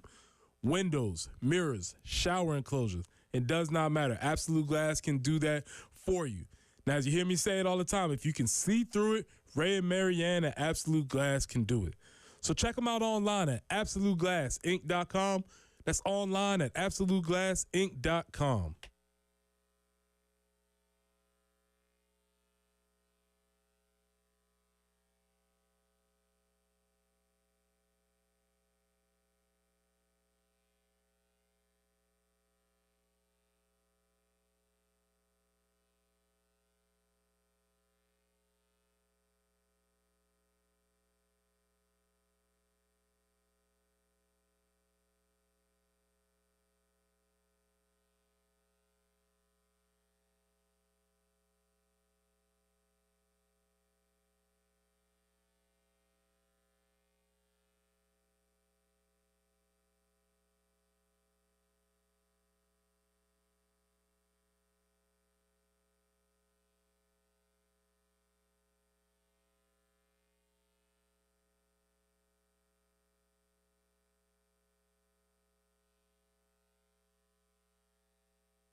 And for your Tuesday morning commute, we are looking at just a few accidents out there. Jacobs Mill Pond Road at Wood Creek Farm Road in Elgin.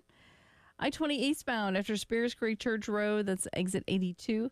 Still working a tie-up there. And Highway 262 near Lower Richland Boulevard, also on our radar. As far as forecast goes, we're looking at a high today of about 89 degrees, 91 tomorrow, 92 on Thursday. We hit the mid-90s for the weekend, but it's warming up nicely this morning. Sun is shining. It is 71 on 107.5 The Game.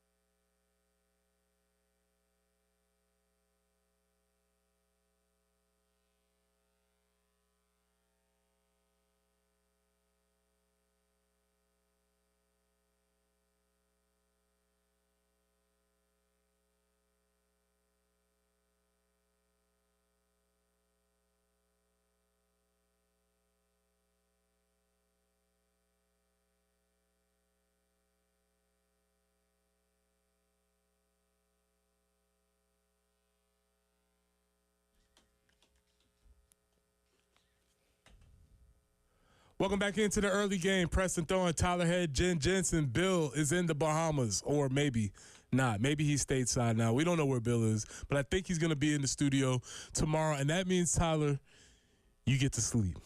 I do. Yeah, like I said earlier, this was the tougher of the 4 mornings to wake up for. It definitely took that second alarm, which, like I said, I set like 5 different alarms.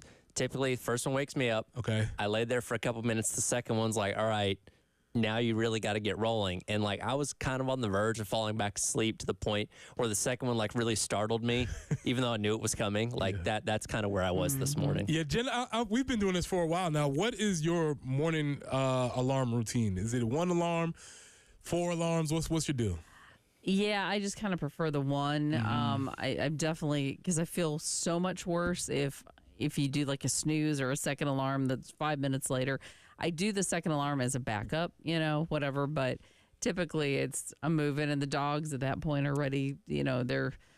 They're like, okay, they start panting. Like, they know, it seems like they've got things figured out, which lately for some reason they've been thinking that 3 o'clock is a great time to just get up and maybe go outside, and I need to escort them, which they have a dog door. They can do this on their own. But so then that makes it challenging, because then it's like, okay, I get up and let them go out, and then they come back in. Okay, well, then now I'm down to like 45 minutes, and then Had the same issue last night with my dog. Oh, really? I don't know why do you need to? You don't need to go outside. Correct. There's nothing out there for you. That's a whole No, other conversation. there's clearly a squirrel in the backyard Right. that We've had some needs to be armadillos, taken care of. There was Yes. something out there because she was itching to get out there last night Oh, yeah. at around 2:30. I was like, "What are you doing?" Yeah. But that's a whole other conversation. Totally disrupts you. But Yes. yeah, so I'm with you. I'm not one that is 55 snoozes, because I just feel terrible. I used to be a 1 alarm person, and then in college, I think I set 1 alarm and I slept past it and woke up as a class was starting. Oh. And I was like, maybe I should probably set more alarms. Yeah, that's after always this. that's always a tough feeling. That's always a tough feeling. I have 1 alarm that I wake up with, and then I have like a absolute emergency.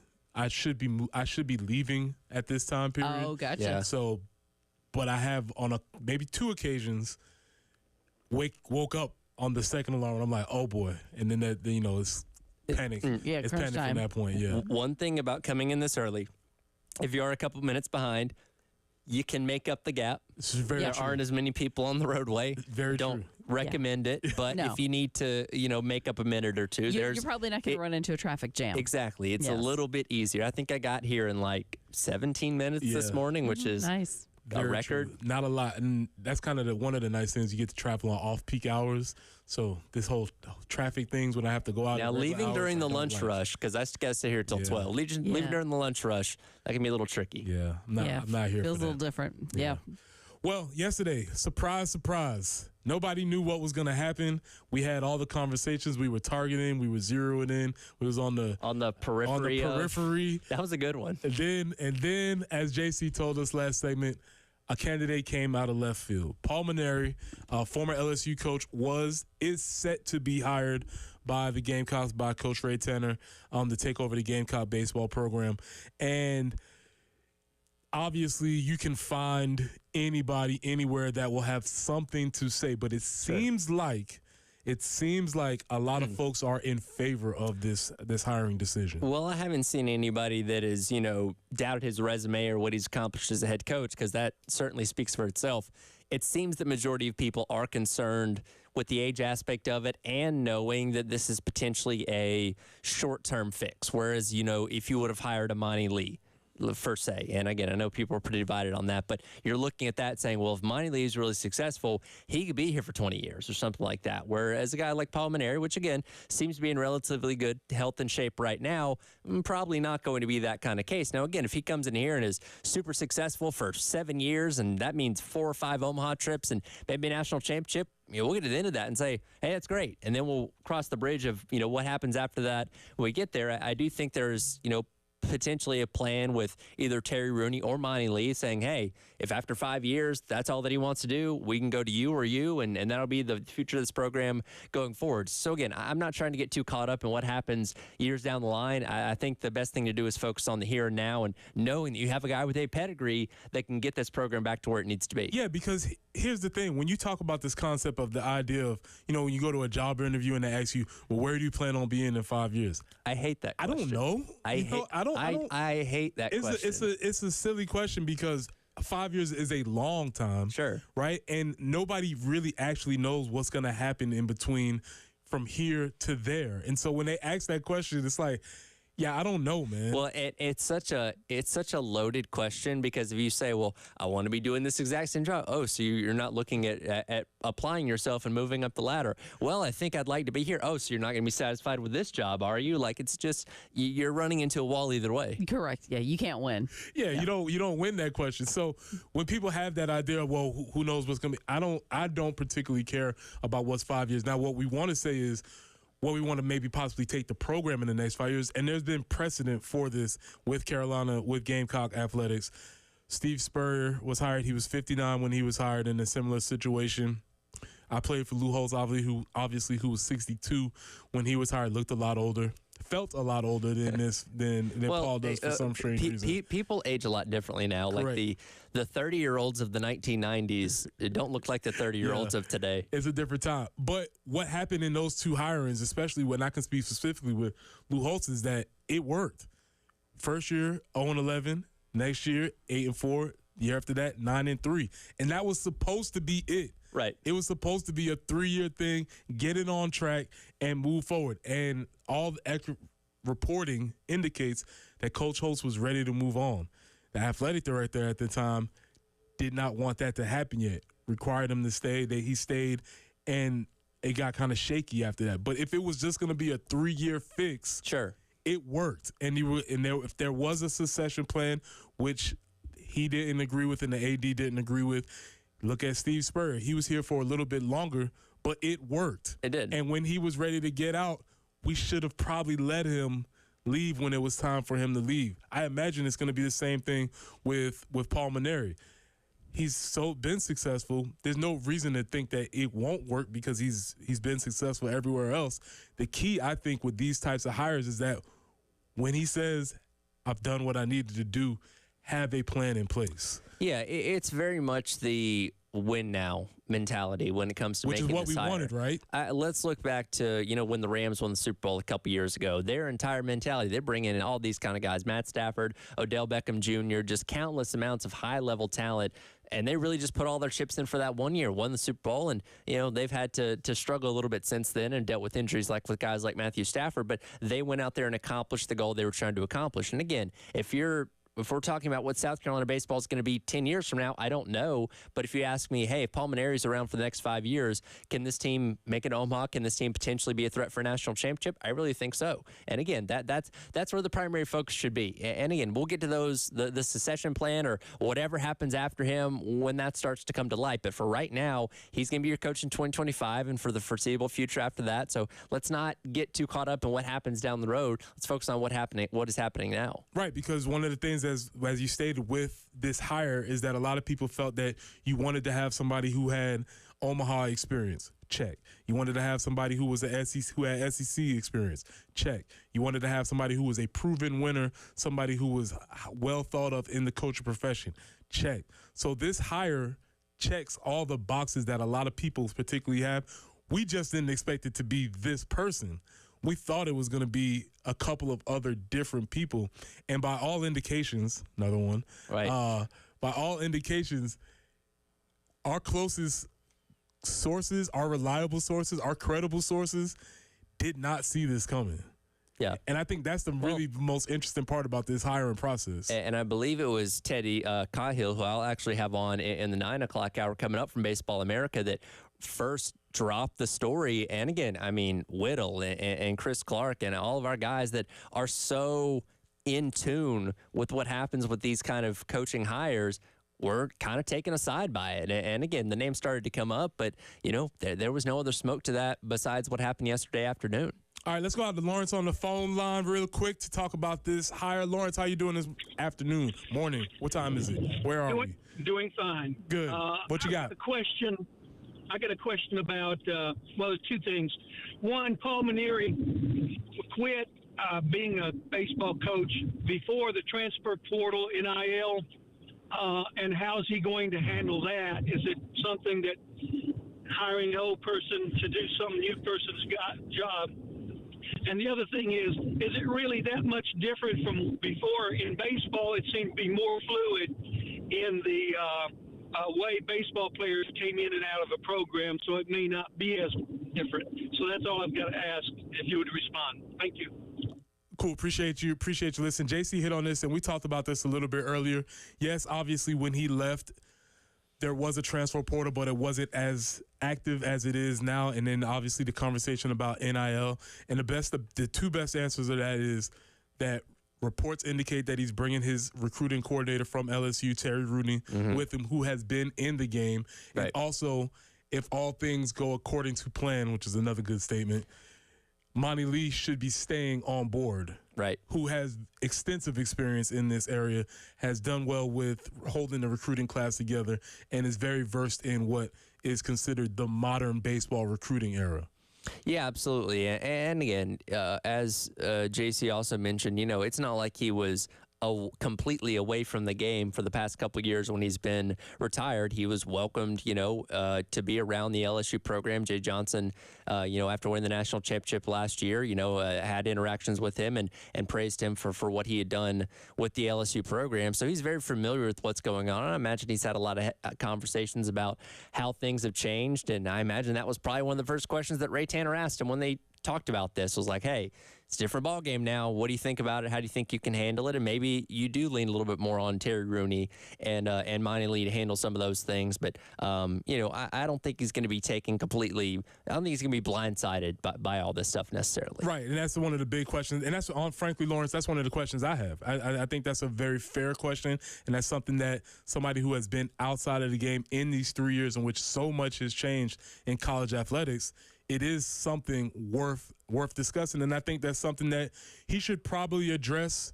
Maybe not during his opening press conference, but it's something that I think is worth him addressing. And we'll see. I'm not very familiar with Coach Mainieri, so I'm really curious to get to learn who he is and what he's about. From what I gathered, scrounging up some sound from him yesterday, he's a long form answer kind of guy. I like that. Coach Kingston never really gave answers past like 30 to 40 seconds. Paul Mainieri is not afraid to elaborate on things. I do like that. We could get some longer press availabilities with him. I do like that. Well, we're staying with coaching searches. That's the theme of the day. Obviously, we had a big one locally, but there are still things happening nationally with coaching searches. My position is that coaching searches are fun and that it gives people an opportunity to have all these conversations. So we'll look at two more coaching searches, one that is still happening and one that will not happen because the coach signed a contract. This is the early game. Preston throwing Tyler Head, Jen Jensen.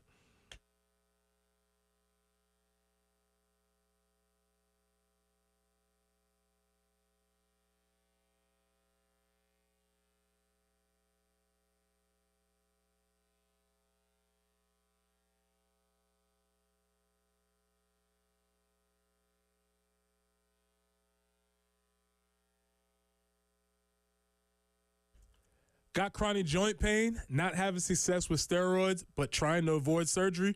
Well, thankfully, there's a better way. And now it's available here from the medical professionals at QC Kinetics.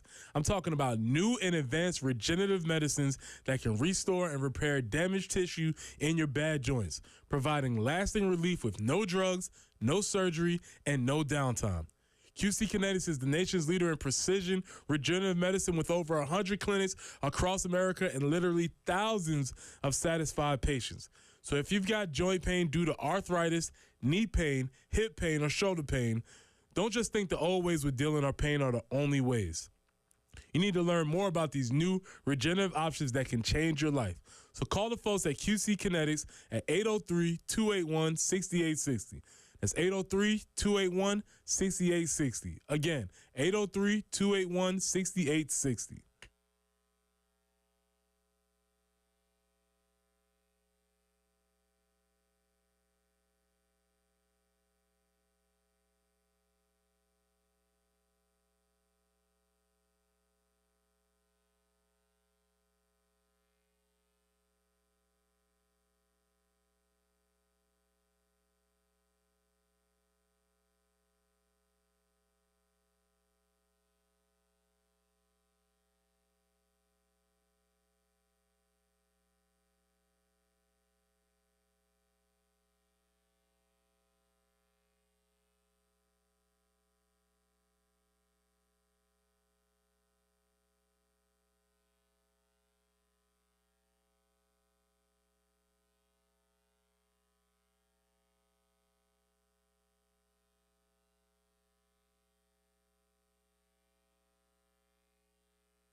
Highway 262 near Lower Richland Boulevard, still working that earlier tie-up. And also Jacobs Mill Pond Road at Wood Creek Farm Road, an accident there. One other to let you know about, I-20 eastbound, just after Spears Creek Church Road. Of course, that would be exit 82. And we're looking for a high today of about 89. And then tomorrow, rolling in with 91, 92 on Thursday, getting into the mid-90s for the weekend. It's sunny and 71 right now on the early game.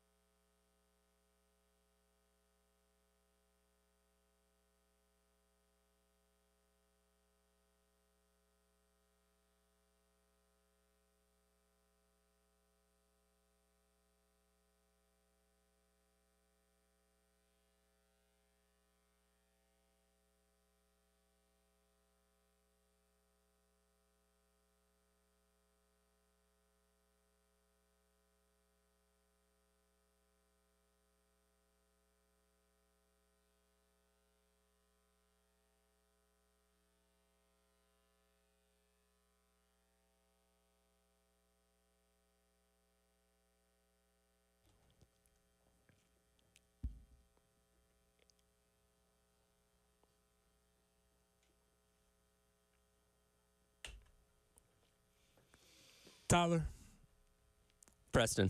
where were you in 2007? 2007. Which part of 2007? Ooh, good question. Let's say football season 2007. I was beginning 6th grade. Soldier Boy, or Crank That by Soldier Boy was the #1 hit. We were doing it at all the school dances. I was just learning about the cool brands like Aeropostale and American Eagle, and I got a pair of Nike Shocks. Remember those from back in the day? Like, I do. I thought I was cool. I was not. That dude, yeah. So we got Soldier Boy, Aeropostale, and Nike Shots. And also Mike Tomlin. Yes. 2007, Mike Tomlin took over the Pittsburgh Steelers job. And when he was being interviewed, if they said, Mike, where do you see yourself in the next 5 years? You think he would have said, I see myself here as a Pittsburgh Steelers coach? That's what you would hope if you're hiring a head coach. And what if he would have said, Mike, where do you see yourself 5 years after that? He would have said, well, I'll still be here. Yeah, and another 5 years after that. And apparently another 5 years after that. Mike Tomlin has signed a 3-year extension. This is year 17, Yep. which will make it around 20. Yep. It'll make it around 24 his season. Now, Mike Tomlin has been around for a long time, and I was looking at this. I was trying to figure out who are some of the other coaches who were coaching in the NFL in 2007. Oh. There's only one of them who is still coaching in the NFL that was coaching with him. Hold on. This is a tough. Let me think here. Okay. Another head coach that's still in the NFL right now. Still in the NFL. Well, actually, there's two. There's two. Kind of circle. Yeah, there's two. Okay. Gosh, that is tough. It's a tough one. All right, so it's going to be Andy Reid. Oh, of course. Duh. Andy Reid is still in. Obviously, he was with the Eagles at that time. Yeah. But here's the tricky one. Sean Payton. Ooh. Back. Yeah. Back in the game. Honestly, with how the Broncos are better this past year, I keep forgetting that he's back. Yeah, for sure. He made a bunch of fuss He did. of this, but didn't really pay attention to them last year. Some of the other notable names who were coaching in 2007, Oakland Raiders. Lane Kiffin. Lane Kiffin. That's right. Lane Kiffin was the coach of the Oakland Raiders. And this one, I don't even remember this. You being a Falcon fan, do you remember who the coach was for the Falcons in 2007? It's Bob Petrino. It wasn't the full season. It's exactly correct. Because on here it has it split between Bobby Petrino, who was 3-10 at the time, Yep.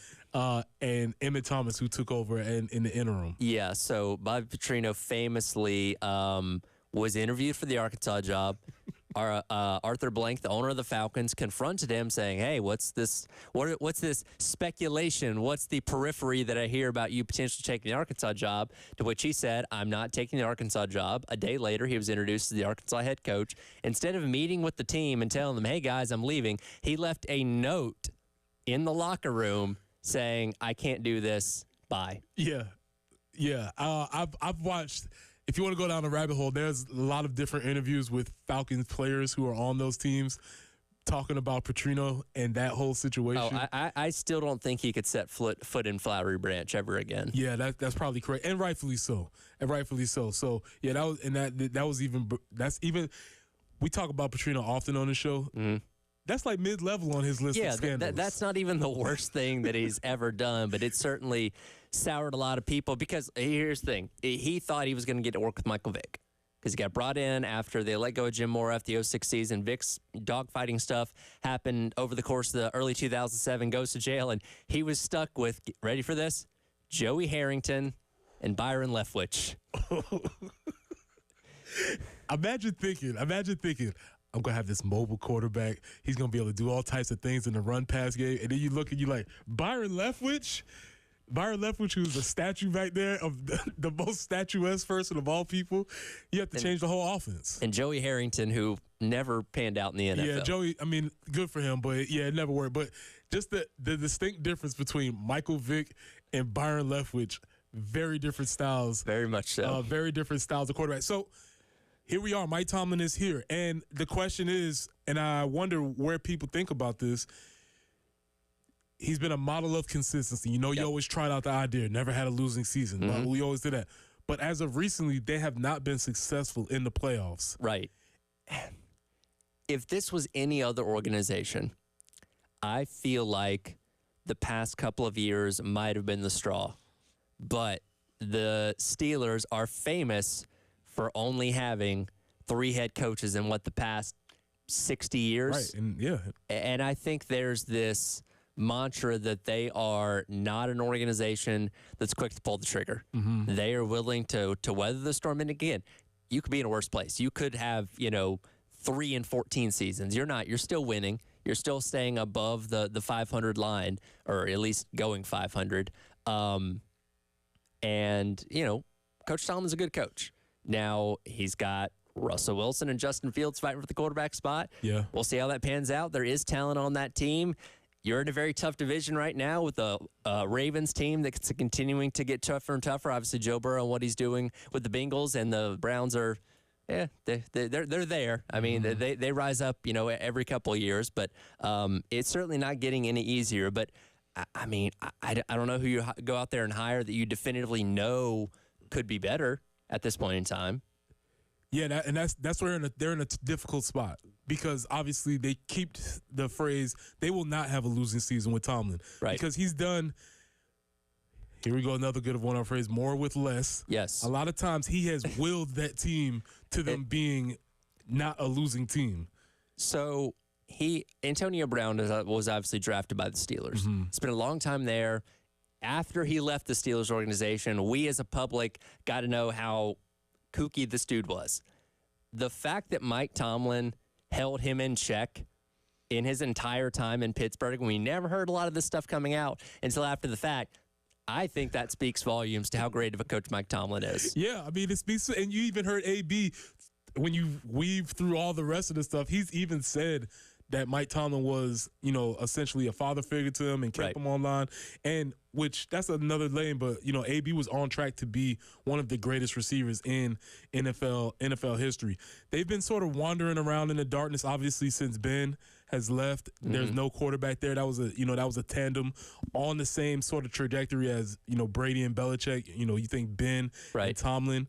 This season, I think, is really interesting for everybody involved. Mike Tomlin, Russell Wilson, maybe even T.J. Watt to an extent, because all have had some modicums of success, but now people are starting to ask questions about, can you do it when it counts? Well, and it's kind of funny when you look at his track record as a head coach when it comes to postseason success. Obviously, they won the Super Bowl, and only his second year there, went to another Super Bowl a couple years later. And then you look like, divisional game, championship game, divisional game. And the past couple of years, they've gone to the playoffs, 3 out of the last 4. It's just been wild card. So it's like they're kind of slowly regressing back and back and back and back. And again, I think if he eventually has a losing season, that might be it. We're just like, all right, we were giving you the nod for not having a losing season. If you finally have one, maybe that's when they decide to move on from him. But again, they're putting their eggs in the basket once again, thinking he's going to be the guy. You can already hear that Tomlin apologized. He only had one losing season. How could you? That is also true.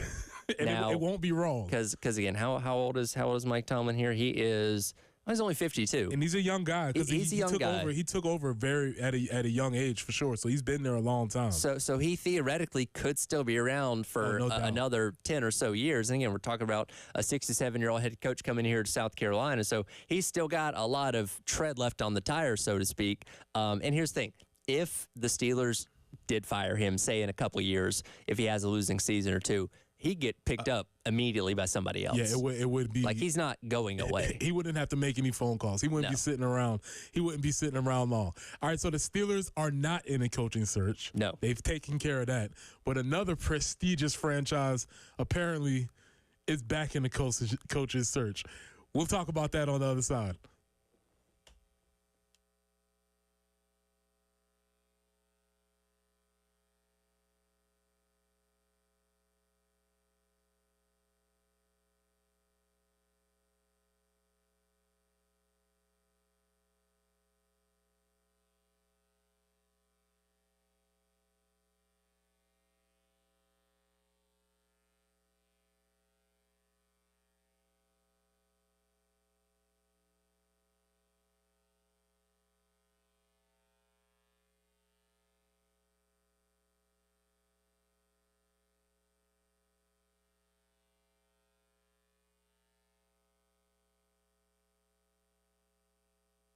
Hey guys, it's Preston for your broker, my broker, Benji Getsy at Buford Lending. Buford Lending is a true mortgage broker offering the widest variety of government mortgage programs and the best mortgage experience for clients through its state-of-the-art technology and record low interest rates. Their goal is to make your next mortgage experience and closing easier, cheaper, and faster, not to mention friendlier. Since 1997, Benji and his team have served thousands of investors with their dreams of real estate investing. And Buford Lending specializes in DSCR loans and fix and flip financing. Benji and his team are VHA, VA, FHA, and USDA government loan experts and offer competitive jumbo financing as well as conventional and constructing lending. So call Benji Getsy. We want to be your broker. 843-524-2404. 843-524-2404.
Clemson Road near I-20, we have a report of a tie-up, so be careful there.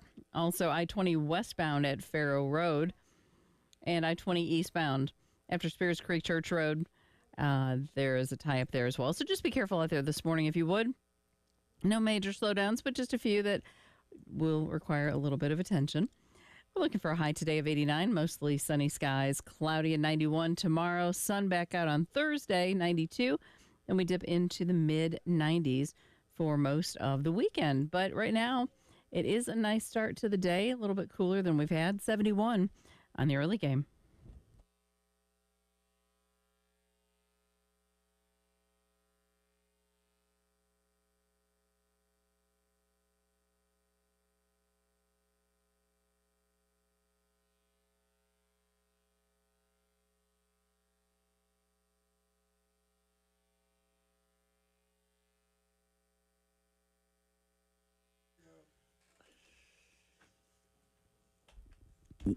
We've been having a lot of fun with coaching searches, man. Coaching searches are happening. They're going on everywhere. It's the name of the game this week, it seems like. Yeah, coaching searches have been going on. Obviously, we have been brought in an 8-day coaching search here at Gamecocks, which is on track for how long it seems to be that Coach Tanner likes to make his hires. Yep. With a surprise announcement to many. Surprise announcement to most, I would say. Probably not many, but most. This is the surprise entrant at the Royal Rumble. That's exactly what I was thinking. You know, we know how the formula goes. You do the countdown. You're waiting for the familiar music to hit, and you have, like, out of the 30 contestants, roughly about 25 or 26 that you know are going to be there.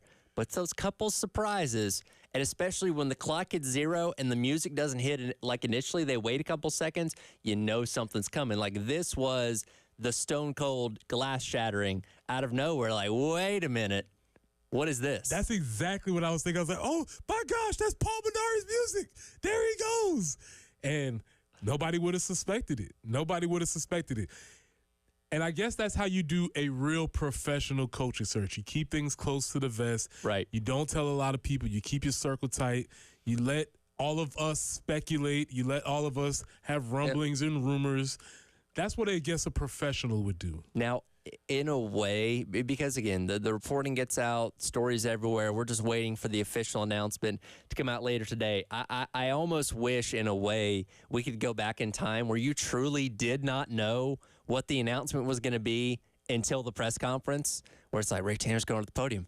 Who's going to announce as head coach? Oh, my God, Paul Minari. Yeah, because quite frankly, for me personally, if he would have walked up there in a suit, I would have been like, who's that? Yeah. I would have had no idea because I didn't really have a profile. Vaguely familiar with the name just from being in the SEC, but did not really have a visual profile for who he was. And so, yeah, if he would have just walked up there with Ray in a suit, I'd be like, oh, they got a new deputy AD or somebody? Right. Who's that? Was he part of the search firm? What's going on with this guy? But the announcement has been made.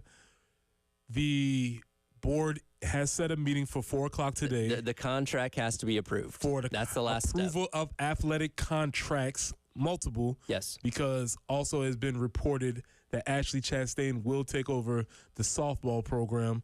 And there is conversations about the golf hiring that will be happening. Not sure if that is going to be happening today or not. It looks like Rob Bradley, who is Purdue's men's golf coach, is set to be the next guy for South Carolina. We don't know if that's on the docket for today. It might. I imagine they probably want to try to get them all out in one swing, but like I said earlier, I told Coach Tanner, maybe you heard me. I said, hey, Coach, you got to close some tabs. Had too many tabs open on his laptop. He had softball coaches that he was looking at, golf coaches, looking at all types of things. And he might be just getting them all over at once. And it's very possible that Ray Tanner, given this, his baseball and that his sport that he was so successful with, maybe he was kind of the main person with the baseball search, and he had other people. Well, he was still involved with the softball and the golf search. Maybe he had other people doing a little bit more of the heavy lifting on those while he kind of keyed in on landing Paul Minari. Well, he did 3 successful coaching searches because he hired a coach. Meanwhile, the LA Lakers have not. They have not hired a coach. They have been turned down by a coach, and they have not successfully kept any secrets during their coaching search. Which is rarefied air for the Lakers. They're probably not used to getting told no too many times. They got told no by Dan Hurley. Dan Hurley has officially turned down the offer from the Lakers. It's up here on ESPN. Only $70 million he's turning down. Yeah. So, Well. yeah. Only. Yeah, which, by the way, now he's just going to have to go back to UConn where he was going to make $32 million. So, Yeah. You know what? It's a tax bracket it's thing. going to be. That's what it he is. looked at the taxes in California. He was like, I don't know if it all evens out. It all even out to say. I'll be. Wait a minute. I think I'll be okay. If I with go to 32. LA, I'm actually going to be making less money than if I stayed in Connecticut. That's actually a really good point. Yeah, you would. So he turned it down. So might lose your soul too. So this goes against the quote unquote narrative of college coaches fleeing out of college because of all the things that are happening. People were ready to write the story. Do you think some writer had that already written, pre-written? There were already people talking about it last week when this guy, the state of college sports, and what does this say that you have championship coaches ready to jump ship? And it got to hit the backspace button on that one now. Yeah, we'll see exactly how this turns out, but I think he turned down Kentucky earlier in the year. We suspect. Yep. And he was very clear in stating that he wasn't going to leave UConn for a college job. But this Lakers job is extremely unique. It is the most prestigious job in the NBA. And it's one worth you have to consider. And he's been very open about his aspirations to eventually get to the NBA. And again, he's won back-to-back national championships in college.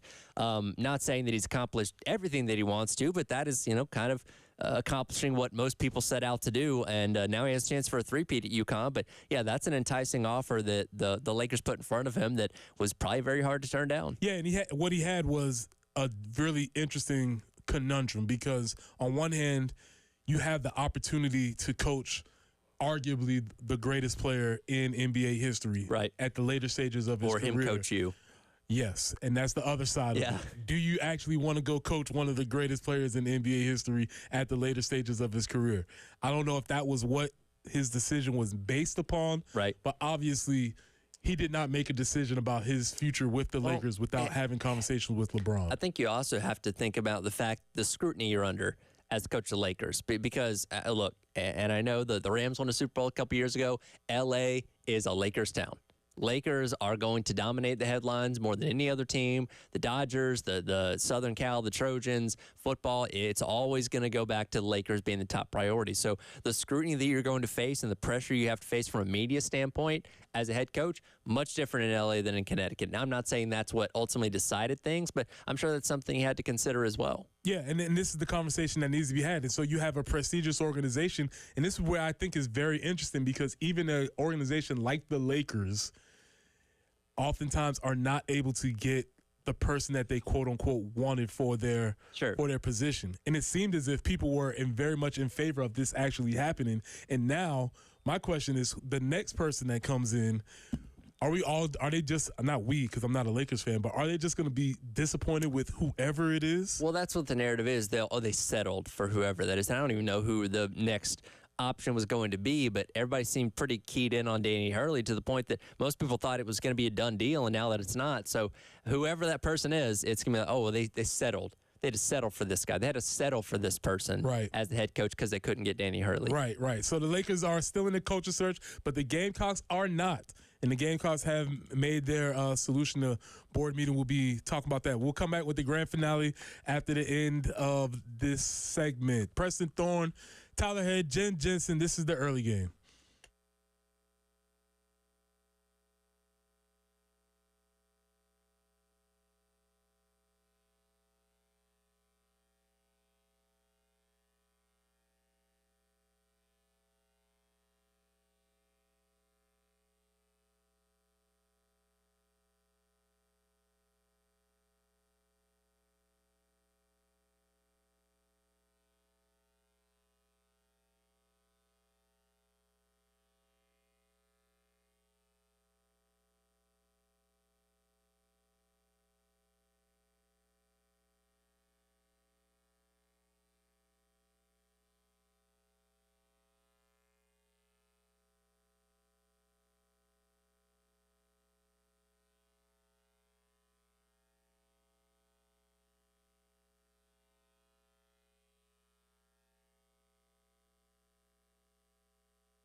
All right, y'all.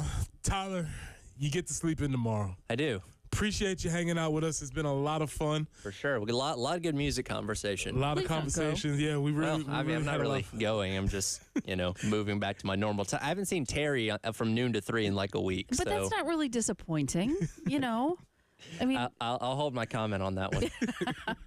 that's true. It's about time to put in time again for the week. I do wonder when he's flying solo, like, as long as nothing catches on fire, we're good. Yeah. Because, letting him handle things on his own can be dangerous. Well, it can. And there's a whole thing of when your hair's on fire, and I'm like, well, that maybe doesn't apply to Terry, but that's a whole other conversation. So. Listen, man, the Gamecocks, Ray Tanner pulled a 52 fake on everybody. He really did. Kudos to him. I'm telling you, he was the perfect puppet master. He definitely had us. He definitely spun us around and had us going one way. He had us in the first half. I'm not gonna lie. Yes. Yeah. Exactly. Exactly. One of my favorites. Listen, it came out of nowhere based on all reporting, whether it was Big Spur, Gamecock Central, whoever you found, and nobody that I saw reported that it was going to be Paul Maneri, suspected, most likely on the verge of being hired as the new Gamecock baseball coach. The plus is obviously extensive resume. Extensive resume, and we can run that down very, very quickly. But if you're looking at his resume, you can go all in. This is from Andrew Lyon. I think this is really interesting because it lays it out chronologically. 2040 season wins, 8 conference regular season titles, 11 conference tournament titles, 20 NCAA tournament appearances, 8 times the top 8 national seed, 10 super regional appearances, 2 College World Series finals appearances, and a national title. Checks all of the boxes that people said that they wanted. Yep. Now, here's the thing, Tyler. You cannot get all of this experience without, guess what? You have to get older. That's right. You can't have all of these years, 25 seasons worth of experience without being up in age. So one of the major cons or the major holdbacks or drawbacks that some people are saying is that he is up in age. Yeah, and I get that to a degree. But again, 67, as JC Sherbet said, is the new 60. So I know a lot of people are putting a short time frame on this. We don't know. I mean, he could be around here for another 10 years. And in that time frame, who knows what kind of success South Carolina can have. And, we're obviously being optimistic, hoping he's going to bring us back to Omaha and maybe even win a College World Series when it's all said and done. But, again, when you talk about the risk-reward of hires, you have a very high reward. Well, let's say a relatively low risk considering what his pedigree is. Now, yes, there is the concern that this is a different landscape of college sports in general that he's not used to, but he's been around the game. He's got assistants in Terry Rooney and assuming Monty Lee is going to be able to come on the staff as well that have been in the trenches of this for the past handful of years, that maybe they take a little bit more of that weight. Maybe they handle those things a little bit more like, Coach, you worry about that. I got the NIL thing. We'll worry about how we're going to do the portal and all that kind of stuff, and we'll give you the final approval on things, but you let us handle the nuts and bolts of it. And again, there's a lot of inner workings within a coaching staff that we're never going to be able to see or understand fully, that I'm sure they'll have a plan laid out for all that. Yeah, you would assume that they would have a plan because this wouldn't be happening unless those conversations would have been had. And so my final take on all of this is that, man, coaches searches are fun. Yep. They're a lot of fun. They invigorate a fan base, because what would we have been doing if we would have not have been having this conversation about a coaching search? That's a good question. Right? I've been wondering that myself for the past couple of days. What would we have been doing? We're not actively playing any sports right now, and so we would have been just commiserating in our misery, talking about the things that we're not getting, things that are happening. And sometimes, and I think that was the catalyst for this, there has to be a change in reinvigoration, re-interest in the program. There does, and there has been a lot of apathy, especially towards the end of the Kingston era, where people just couldn't seem to get that same level of excitement they've had in years past, not believing he was going to be able to take them any further than he already had. And again, you bring a coach that can literally walk in with a national championship trophy and all his countless trips to Omaha, tons of regional appearances, super regionals, all that kind of stuff, and say, here's what I can do for you. Now, again, is he going to be able to do that? I don't know. We'll see, but that's enough to excite people, to get people to pay a little bit more in NIL, saying, you know what, if Kingston's going to be around here, I'm not going to give my $20 a month. But, hey, this guy, maybe I'll start doing that. Also, our position, don't think 10 years down the road, that's way too far. Who knows where we're going to be in 10 years? Why are we even considering that? I think the phrase, I'm here for a good time, not a long time. Exactly. Maybe that's going to be what we're talking about here. Let's get things going in the right direction, kick some butt while we're heading there, and we'll worry about a succession plan on the other side of hopefully victories, right? I don't think it's not for us to think, well, where are we going to be in 6 years after? Who cares? Hopefully in a really good spot. Like, again, he is, to me, he's on a somewhat limited window. Like I said before, I think I don't see him wanting to be here 7 years or 10 years, whatever the case may be. So he's going to come in here and light a fire and make things happen. Also, that might serve as a motivation for him. He understands where he is in his path in his career. He understands that he's towards the end. So he has a sense of urgency, as if I want to get this done now, because guess what? I don't have a whole future. Because my wife said she will suspend the honeydew list for just a couple years after that. And here's the thing. Let's say he's only around for 5 years. If those are a very successful 5 years, are you going to be mad about that? No. Right. It's like, hey, you came in, you did what you said you were going to do, and then, you know, we dealt with whatever happens after that. But if however many years he's around are successful years, I don't see what the problem is. Yeah, and I think, as Jen said, I think if you make this hire and all things work according to plan, and you end up in a better position, either through your succession plan, either where you can make another bigger, better hire, or you already have the person on staff, then it's a win situation, win-win for everybody. Yep.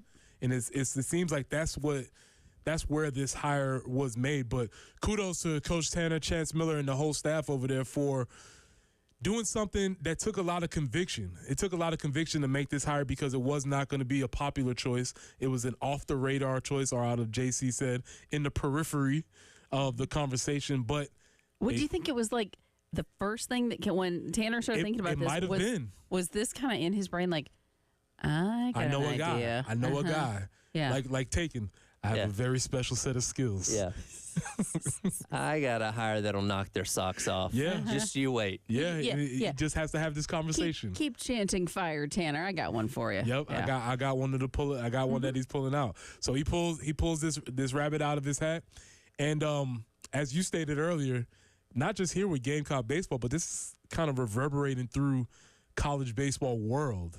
People are having conversations, and we're back in the mix. In the week of Omaha, the nation is talking about South Carolina baseball. That's not a bad thing. That's not a bad thing, especially when they're talking about it in a good way, as opposed to the Lakers, who can't find or buy a coach. Right. Imagine you offer somebody $70 million for your job, and they're like, I'm good. No, thank you. Tyler, man, it's been great hanging out with you. I really, really appreciate it. It's been a lot of fun. Jen, thank you as always. Try and enjoy Bill's return as best you can. We'll be back. We'll have more music, more reviews. This is the early game. Tyler, we'll listen to you later.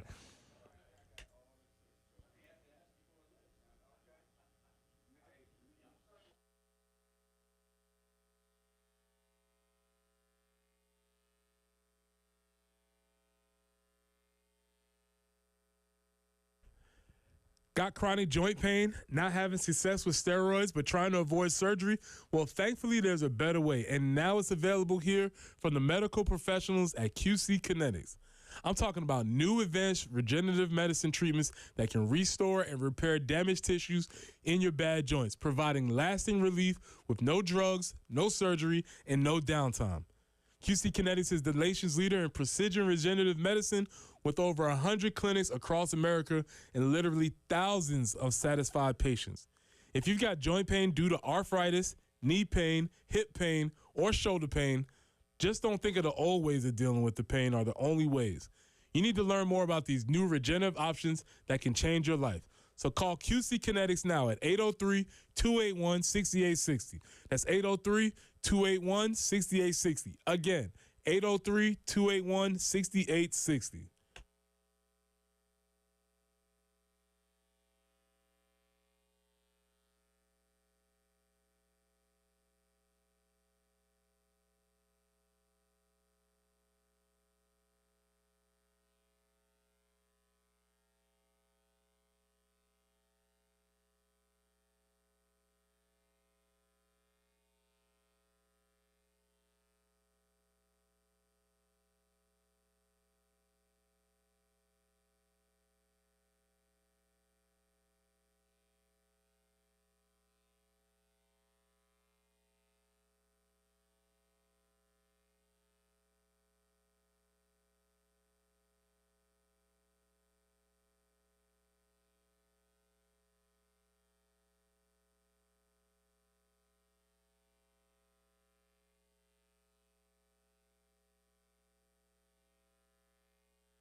All right, on the roads this morning, we're looking at a couple of accidents still. We're at Clemson Road near I-20 in front of Bojangles.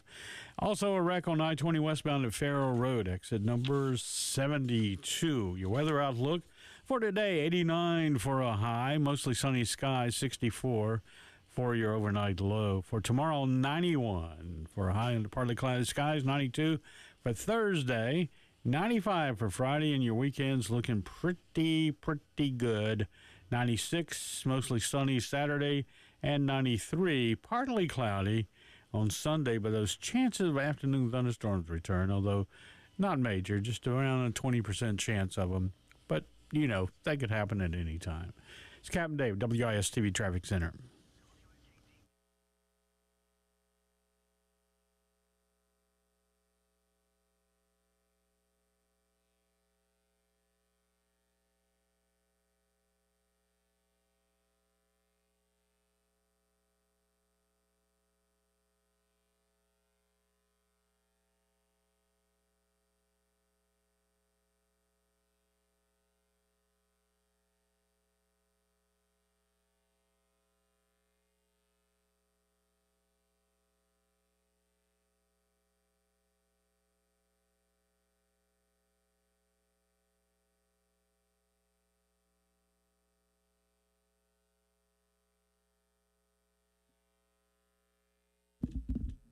Nine o'clock on your Tuesday morning. Welcome in. It's now time for the Extra Point. Yes, Tyler Head's still here after filling in for Bill Gunter once again this morning on the early game. And, hey, we finally had something to talk about today. It's really funny. We are in the business of talking, right? Where our job is to react and break down and detail what's going on in the sports world, specifically starting with what happens here at South Carolina. So a week ago, 8 days ago now, when Coach Kingston was fired, of course, we talk about the effects of that, and then we immediately move on to, all right, who's going to replace him? And immediately all the names are coming out. And we get Cliff Godwin. We get Tom Walter. We get Dan McDonald. We get Monty Lee. And all these considerations for who South Carolina could potentially hire as their next baseball coach. And we spent the entire week breaking those guys down 6 ways from Sunday on who's a good fit, who's not a good fit, who checks this box, who doesn't check this box. Just waiting to see which of those guys on that list that we had all vetted pretty well to that point we're going to be the head coach. Just waiting for that announcement. So, much to our surprise, when the news comes out yesterday that Paul Mainieri seems to be the all but guaranteed head coach of South Carolina, we were all taken a little back because we thought we had the list. Ray Tanner, though, had an ace in his back pocket that he threw down the table at the last minute and took all of us by surprise. And we are waiting now, 7 hours? Yeah, 7 hours from now, when the Board of Trustees meets at 4 o'clock today to officially approve the contract of Coach Paul Mainieri to be South Carolina's new head coach. And this guy's resume speaks for itself. 6 College World Series trips, 8 regular season conference championships between his time in the Big East and his time in the SEC, 11 conference tournament championships between those two conferences as well, countless trips to the NCAA tournament, tons of super regional appearances. Like, this guy has accomplished a lot in his long career here at South Carolina and truly ticks all the boxes of what I think a majority of us wanted to see out of a new head coach. I talked about this so much last week when we were kind of having the debate of, do you go with a Godwin? Do you go with a McDonald? Do you go with an Elander? Do you go with Monty Lee? And I said I wanted somebody that had been to Omaha before, somebody that had taken whatever team they were on prior to the highest level of accomplishment in college baseball. And I didn't even put the caveat out there if this guy had to have actually won the national championship. I just wanted somebody that knew what it took to get a team to Omaha. Paul Mainieri checks that box. He has taken 6 different teams to Omaha, including winning the national championship in 2017. And that was funny enough. I brought this up earlier. They played, much like last year, Florida in that national championship game. And that was, of course, the national championship that essentially kept Kevin O'Sullivan from being South Carolina's head coach. And the ripple effect and the butterfly effect of if that goes the other way and LSU wins that national championship, what that means for the state of college baseball and South Carolina's baseball program today is quite interesting to think about. But that's a conversation for a different day. We are, again, hours away from learning officially that Paul Mainieri will be the next head coach here at South Carolina. And more than just ticking the boxes of what the resume that you want in a head coach is going to be, I think he's somebody that generates a lot of excitement. With Mark Kingston, and again, I go back, I've been here at this radio station for a little under 2 years. Came in December of 2022, so getting set for what was then Mark Kingston's penultimate season at the helm. There was apathy then. There was a lot of people that felt like Mark Kingston maybe should have already been let go and just didn't have a high level of confidence or excitement for what Mark Kingston was going to be able to do going forward at South Carolina. And when we go back to this past season, big series, Arkansas, Georgia, huge series at home, there just seemed to be an apathy in the home venue, that the crowd just wasn't as electric as it had been in years past, wasn't as amped up as it probably should have been for those big contests with high-ranking teams in the SEC. And that stems from that lack of belief that the team and the coach that you have in front of you is going to be able to accomplish a whole lot at the end of the season. And lo and behold, those people were right. Carolina gets bounced in the regional from NC State, and now we're looking for a new head coach. But you're bringing somebody with that resume. You're bringing somebody that has proven they know what it takes to get a program to Omaha, which, again, Carolina's been starved for 12 years. And that is, a national championship would be great. People just want to get back there. The fan base just wanted to get back. Please, just get us back to Omaha. Remind people of what this South Carolina program once was under Ray Tanner and coaches before him. Just get us back to Omaha. And this is the guy in Paul Mainieri that has the resume that shows you he can do that. So, again, that generates excitement. People say, man, did you hear about the new head coach of South Carolina? Did you hear about, man, this Mainieri guy? National champion, World Series appearances, SEC championships, all that kind of stuff. That'll get people juiced up. In addition to that, that'll get people paying into NIL a little bit more too. To where if you were not a fan of Kingston, if you didn't have belief that the team was going to be anything special, maybe you held out on paying that, $20 a month to Garnet Trust? Whereas now, with a new reason to be excited, maybe make that donation. Maybe you say, you know what? I believe this guy is going to be the guy for us to get us back to where we want this program to be. Let me donate to NIL. Let me make sure I help him out in getting the best talent possible. And again, is that the right way for college sports to be structured? No, not necessarily, but that's where we're at right now. So we do what we have to do to, to make that as good as you can. Also worth noting, as multiple outlets have reported as well, it seems that Coach Mainieri will be bringing in his former assistant in Terry Rooney, as well as potentially keeping Monty Lee. Now, that was something we in talking about this coaching search, it seemed like, well, it's either going to be Monty Lee as the next head coach of South Carolina, or he's going to go off and take the Citadel job once they announce somebody else as the new head coach. We never really explored the possibility that Lee might actually stay on staff.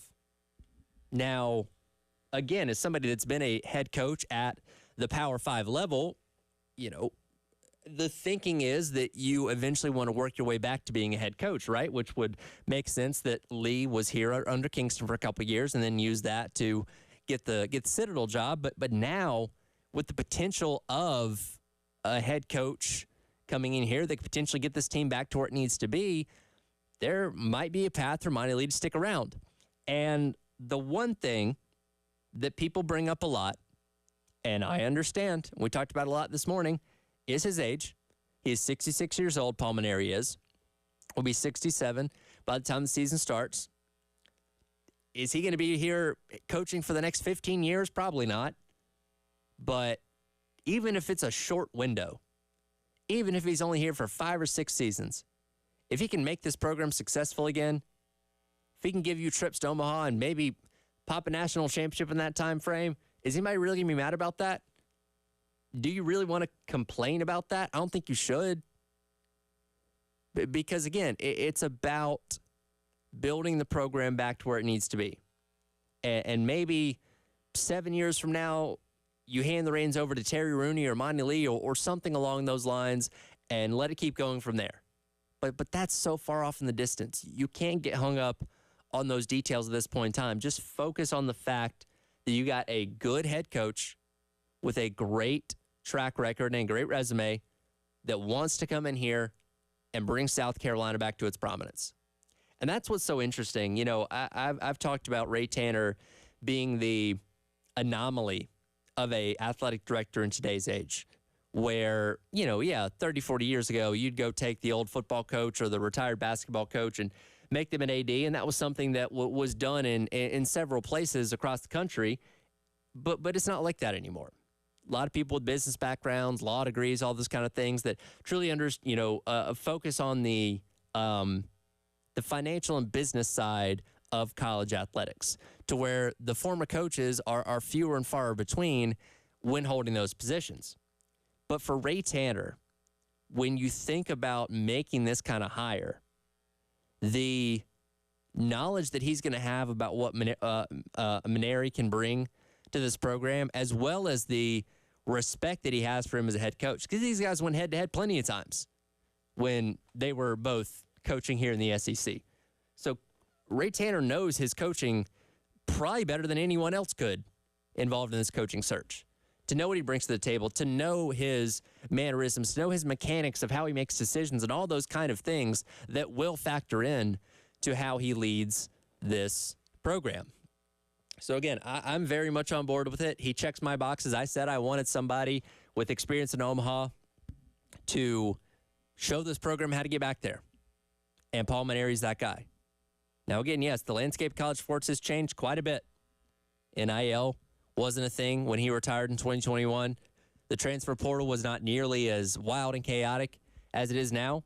And the SEC was tough, but was not as tough as it is now. We just sent 11 teams to the NCAA tournament, which is a record.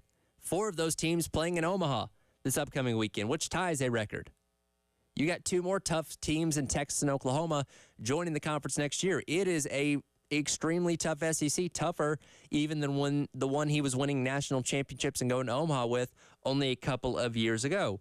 But I believe he's well aware of all this. He's still been plugged into the LSU baseball program for these past couple years, despite the fact that he was not coaching, embraced by Jay Johnson, embraced by that staff of still wanting to be a part of what they were doing. So I believe he's well aware of the changes in the different landscape of college football, college sports that he's entering into. And I would imagine he and Ray Tanner have probably had a lengthy conversation about that and how you're going to go about handling those things. Do you pass off those duties to Rooney or to Lee and let them handle that a little bit more while you focus on more of the coaching, the head coaching aspect of things? I don't know. Maybe we'll get an idea of that in his press conference when he gets introduced here in a day or so. But I don't see being negative about this. And unfortunately, a lot of people are. A lot of people are quick to just point out, well, this, that. This doesn't make sense. Like, try and enjoy it for what it is and hope that Paul Mainieri can be the answer that South Carolina has been searching for 12 years, to be the head coach that can put this program back on the map. Because South Carolina is not the feared entity that it once was. Nobody shakes in their boots when they see South Carolina on their schedule anymore. And for a long time, they did. And Paul Mainieri might just be that guy to bring that prominence back to this program. And it's going to take time. We're not going to know everything about him after one series, after one weekend, after 1 month of the year next year. We may not even know everything after the first full year. depending on how the roster turns over and all that kind of stuff. But in a year or two, you hope this program is going to be at full stride. But we'll see. Coach Maneri, I found some old clips of him talking in various interviews and stuff about not only the decision to retire, but his thought process in coaching and all that kind of stuff as well. We'll hit some of that coming up. Also going to be talking to Teddy Cahill from Baseball America, who dropped the story yesterday when news first came out, a little bit later on at 9:30. That's all coming up. It is the Extra Point. Tyler Head along with you on your Tuesday on the Game.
Welcome back in.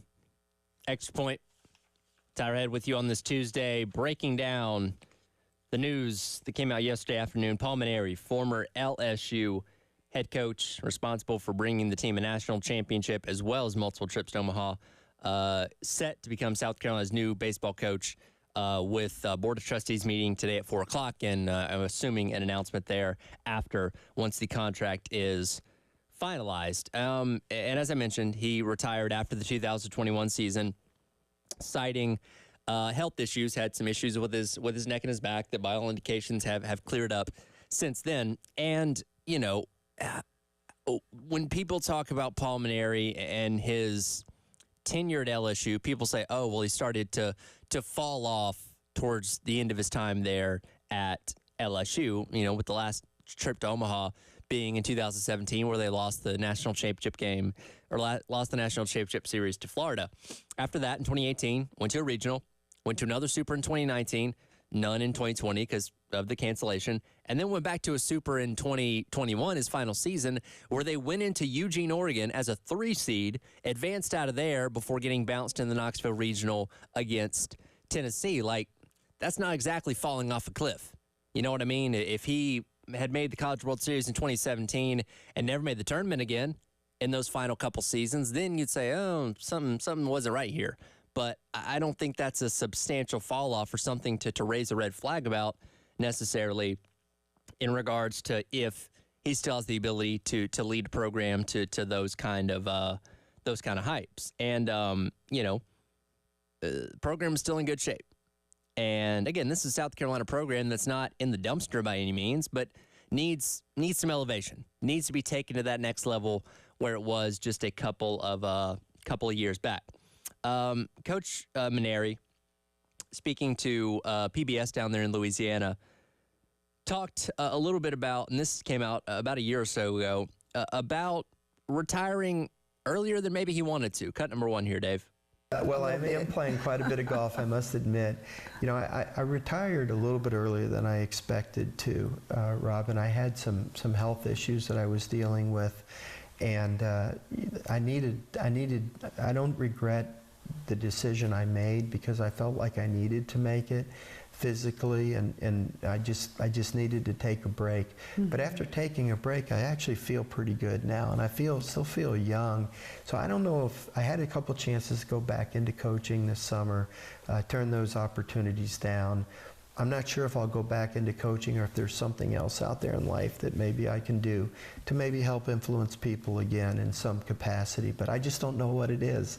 And in the meantime, what I'm doing is I'm enjoying playing golf, meeting a lot of new people out at the golf course, and spending a lot more time with my children and grandchildren than I got to do when I was active as a coach. So I don't know what I'm sure that the big tiger in the sky's got something planned for me, you know, and I'm just not sure what it's going to be yet. But I just can't emphasize enough just how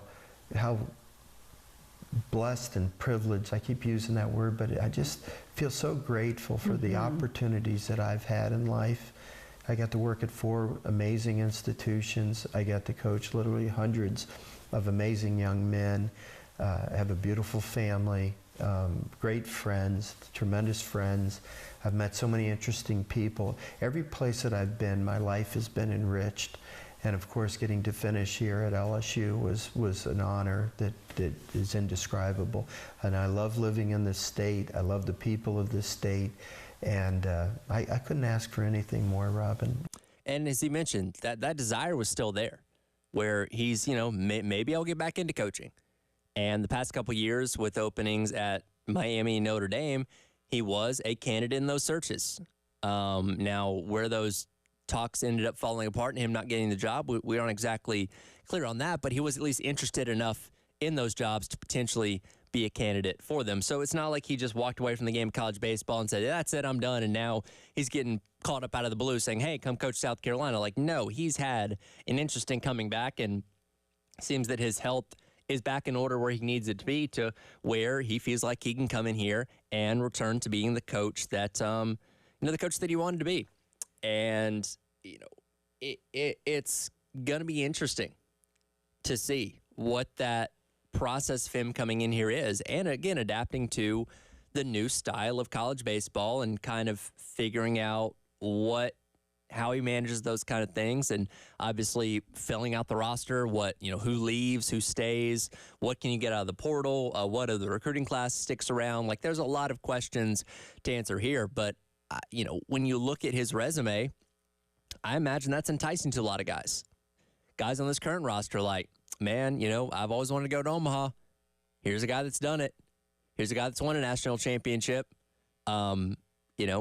Recruits coming up or guys in the transfer portal. Man, here's a guy that is responsible for putting guys in the league, getting guys drafted, all those kind of things. That's what I want. Let me go play for Coach Maneri at South Carolina. So, lot of positives to be taken away from this. Again, we'll get the official confirmation later on today, and then I imagine within the next couple of days we'll probably get something along the lines of a press conference to formally introduce him as South Carolina's head coach. And Maneri is a guy that's accomplished a lot, as I mentioned, not only with the postseason success, but also the sheer number of wins that he has. Just over 1,500.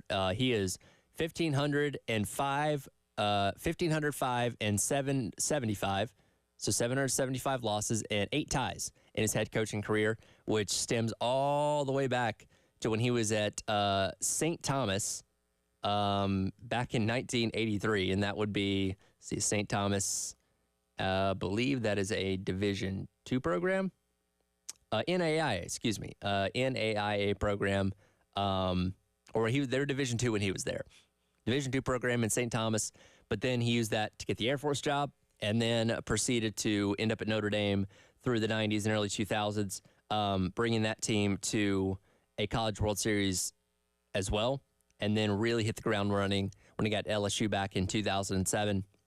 And again, that's where he and Ray Tanner really were crossing paths, matchups with each other through the years and all that kind of stuff, where Ray Tanner, I imagine hiring him, already probably had a tremendous amount of respect for what Paul Maneri had accomplished as a head coach, and has that belief in him that he's going to be the right guy to get this program back to where it needs to be.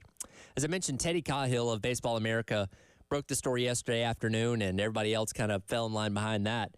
I had him on the show on Friday talking to myself and Jack Veltri, where we had conversations about the coaching search and about South Carolina's financial investment into the next head coach, as well as what was going to be going on with Super Regionals this past weekend. Well, I hit Teddy up yesterday and said, hey, you cool to come on again? Which he said, absolutely. So Teddy Cahill will join me once again coming up on the other side, and we'll get his reaction and his detail on how this story came to be with Paul Maneri set to become the next head coach here at South Carolina. It is the Extra Point. Tyler Head along with you on your Tuesday on the Game.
Welcome back in. It is the Extra Point here. Tyler Head along with you on this Tuesday. It is time for our usual Who Did the Heavy Lifting segment, brought to you by our friends over at TEC Equipment Rentals over in West Columbia, where we typically highlight someone that really stepped up and performed well in a certain situation. Typically that's reserved for what happens on the field or on the court, but I can't think of a better person to highlight for a heavy lifting segment this week than Teddy Cahill of Baseball America, who we just had on the show the other day talking about this head coaching search, and we didn't really know who was going to emerge as the top candidate. Yesterday, he breaks the news that Paul Mainieri is set to become the next head coach at South Carolina with a Board of Trustees meeting taking place later on today. Teddy, first of all, appreciate your time once again this morning. Walk us through how this came about. What are you hearing, and how did this story come together? Yeah, I mean, yesterday I, just was kind of checking in with some people, and I initially heard that there was a mystery name, somebody that just hadn't been talked about. And so that took a little bit of time to, just try and figure out who that would be. And, it turned out that they were talking about Paul Mainieri, and initially, that caught me as off guard, probably as just about everyone else. But as I, continued to work on it, it became apparent that this was, more than just some sort of passing interest or anything like that, that this was the real thing. And, so that's kind of how it came together. I, know that it evolved, it didn't just all come together yesterday from a South Carolina perspective. Obviously, things moved relatively quickly, I think, with them and Paul, but, it was something that seems like it had been in the works. I don't know exactly how long, but certainly over the weekend. And Coach Mainieri retired after the 2021 season, had been linked to the Miami Notre Dame jobs in the past couple seasons, but I did not end up taking those. Why is this situation at South Carolina different? Why is he deciding this is his opportunity to come out of retirement? That's a great question, and I think that I don't want to speak for Paul, who I have not talked to about why this is the one that worked. But if you look at it, it is an SEC job, and I think that matters to some extent. I think Notre Dame just happened maybe a little too quickly after he retired. He'd been out of the game for a year was all when they were talking about bringing him back. And I don't actually know what happened at Miami. That one remains a little bit murky to me about where exactly he fell in the candidacy, and that search was a little bit messy because of a variety of factions down, with the Canes and everything. So I think that South Carolina is attractive. Obviously, it's an SEC job. He knows the league very well, and it's a place that you can win. So, I think all of those are probably reasons. And the reason why he didn't take Notre Dame and Miami is probably not as relevant here. Probably was just some of it was timing. Some of it was probably some other things. I don't know that it was just that South Carolina is so much a better opportunity as much as maybe it was just this now was the right time. Again, talking to Teddy Cahill of Baseball America, who first reported the Paul Mainieri news yesterday, and we've read off his accolades all morning long, the trips to Omaha, the national championship, all of his awards as a coach itself. When you look at Paul Mainieri's time as a head coach, what really stands out to you for what he was able to accomplish? Really, I think it's, one, the consistency. The teams were always really, really good. And two, if you look at I think a lot of times when we look at his career, we focus on what happened at LSU, and, that certainly makes sense. He played for a national title in 2017. He won it in 2009. He, won several SEC titles, tournament titles, et cetera. But if you look at the breadth of his career, he worked at St. Thomas down in Florida. He worked at Air Force. He worked at Notre Dame. He worked at LSU. That is just those are four different schools, ultimately. You're talking about a service academy. You're talking about a Midwestern school that's football focused, that doesn't have a lot of baseball history.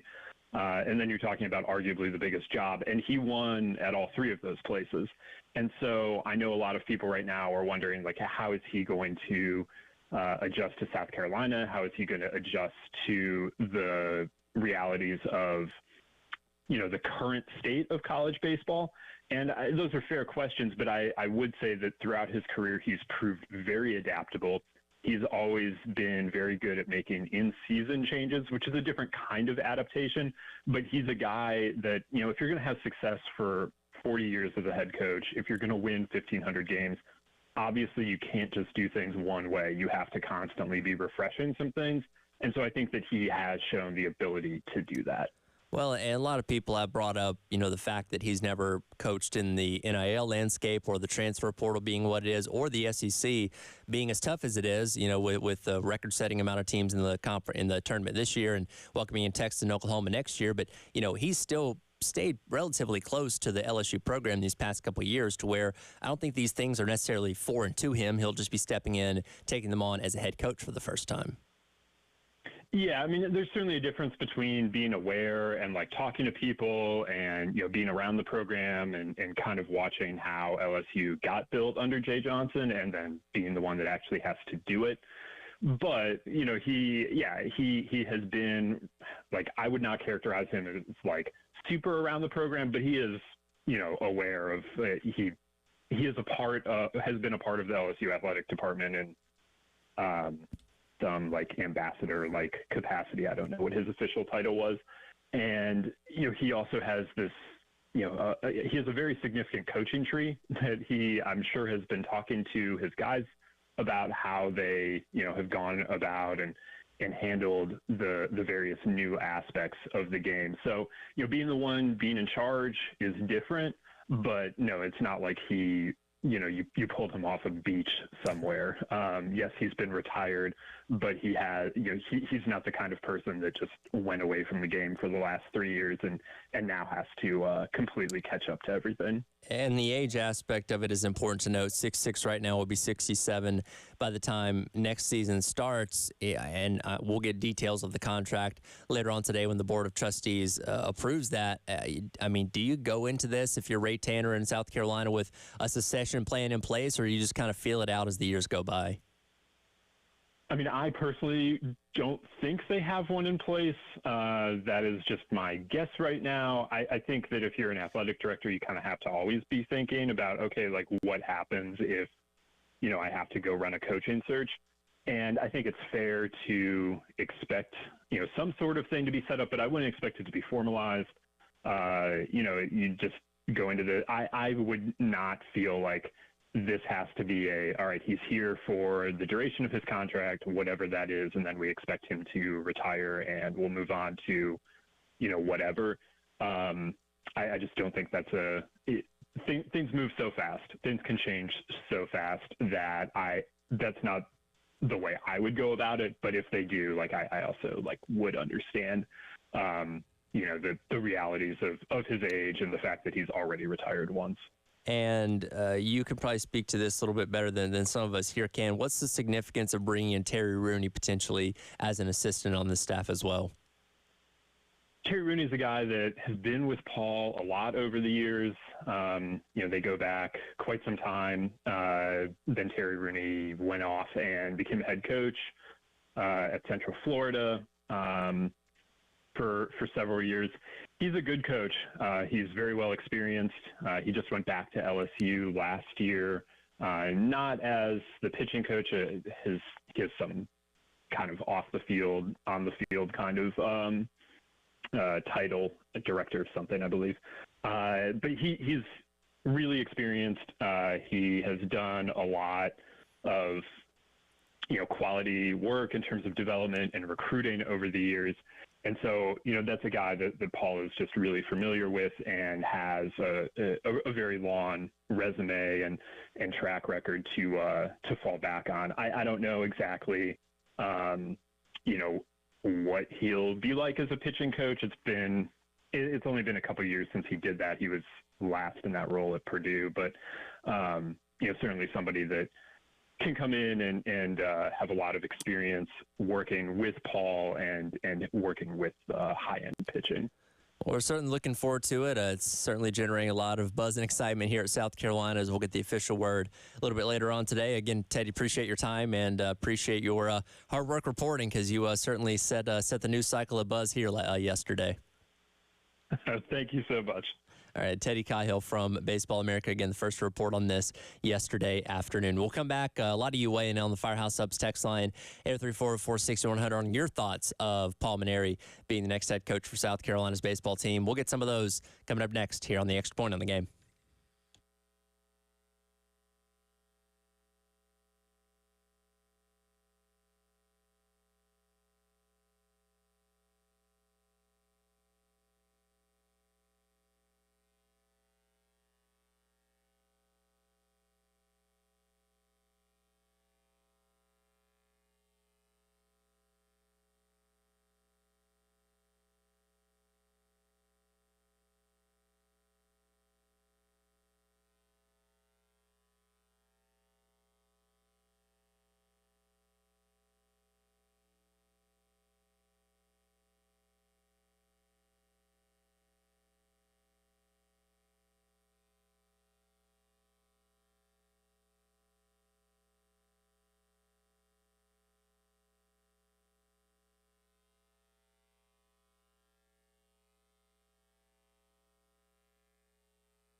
Welcome back in.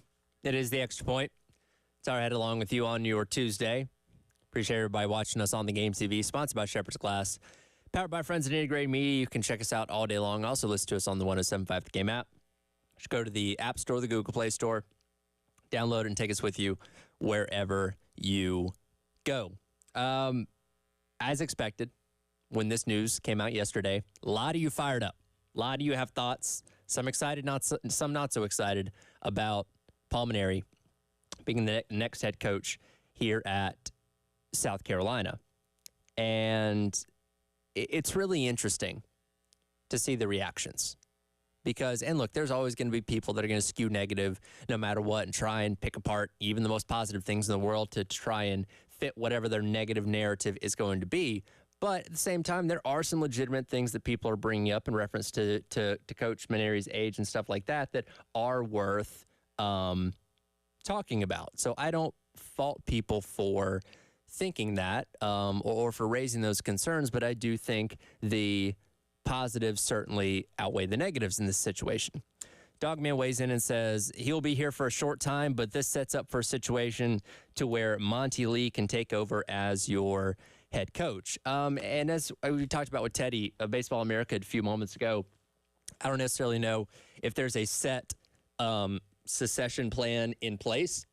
And really, it's hard to plan those kind of things out because assistants get plucked to be head coaches all the time, especially when you talk about what we are assuming to be his two experienced assistants in Terry Rooney, who was with him at LSU prior, and Monty Lee staying on in some kind of role, maybe still as that recruiting coordinator here at South Carolina, to where if you say, all right, we're going to hire, Paul Mainieri, and then 7 years from now, if he decides to retire again or whatever it may be, then we're going to hand the keys over to Monty Lee. I don't know if you can necessarily plan that out because Monty Lee could be approached with an enticing offer to go coach somewhere else.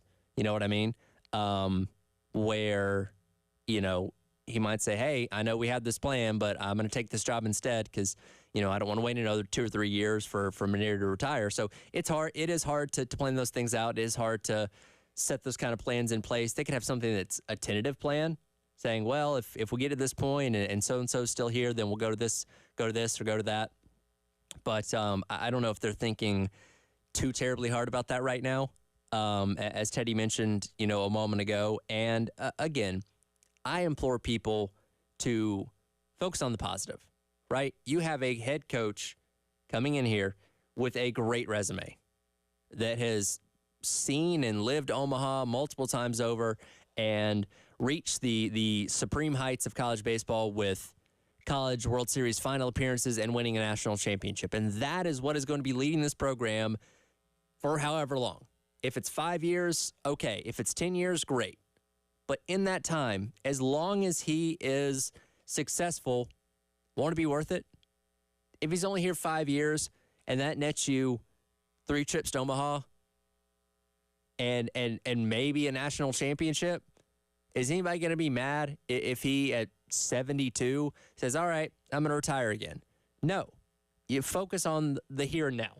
Focus on what is in front of you. And when we get to the point at the end of his tenure, whenever that may be, of saying, okay, what's next? Who's the next coach? Who do we got to go out and hire? Who are we going to promote? We'll cross that bridge when we get there. But that is such a down the road thing. You have a coach that can get this program back to where everybody wants it to be. Because that was the knock on Kingston, was he's not the caliber of coach that this program needs to get them back to Omaha, to have them competing for national championships. Well, guess what? Paul Mainieri is. And I don't know if he's going to turn them into that in year one. And again, we'll have to see what the roster looks like and the portal stuff and all that kind of stuff. But within a year or two, I don't think it's unreasonable to think that this team has a shot at being in Omaha again. And it's a new landscape that he's going to have to get used to, that Rooney or Lee or whoever may, carry a little more weight with that for the time being as Paul Mainieri kind of figures it out as he goes along. But no reason he can't come in here and be successful. And more than anything else, and this is something I didn't get a chance to talk with, Teddy about there in that last segment, ran out of time. He brings relevance to this program. A program that had gotten used to being in the conversation about the best in college baseball for so long under Tanner and coaches before him, that in the past 12 years, fallen off. Nobody's really talking about South Carolina the same way anymore. And yesterday, after a wild weekend of super regionals, as we're getting set to watch NC State and Georgia play for the last place in Omaha last night, which the Wolfpack ended up getting, everybody's talking about South Carolina.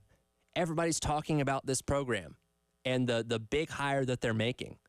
Now, yes, you still got to go out there and perform on the field, but doesn't that feel good to know that you are relevant in the minds of people across college baseball? To where, if you promoted Monty Lee, if you hired Cliff Godwin, yeah, that'd stir up some buzz. But I don't think that gets talked about nearly to the degree that the Maneri decision was getting talked about yesterday. So again, it's an opportunity to remind people of who you were as a program and hopefully get yourself back to where you were. And that's the hope with Paul Maneri. So, again, official confirmation of the contract later on this afternoon, in addition to, we assume, Ashley Chastain, I believe Rob Barker as well, for the respective softball and men's golf coaching spots too, because those are the other two searches that are going on right now. Believe all those contracts will be on the table to get approved later on today, but obviously the primary one we're focusing on is Paul Maneri at South Carolina, and then with probably a press conference the next day or two to officially introduce him. So a lot happening, and certainly out of left field, not what we were expecting to be talking about today, but glad that we are and excited to see what this new chapter of South Carolina baseball is going to be. Coming up next, it is the Garnet Trust Hour. We'll switch gears to football for a little bit. Judge Collier sitting down with our guy Chris Clark, and we'll hear from him and what he has to say about post-spring and getting set for the 2024 season. That is all coming up next, again, on the Garnet Trust Hour on your Tuesday on The Game.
All right, super excited to welcome on board our newest partner here on the Garnet Trust Hour. The Garnet Trust Hour is presented to you by our friends over at Krantz Cooling and Heating. Since 1983, a family-operated HVAC company right here in the Midlands, and I can personally attest to the fact that they are awesome.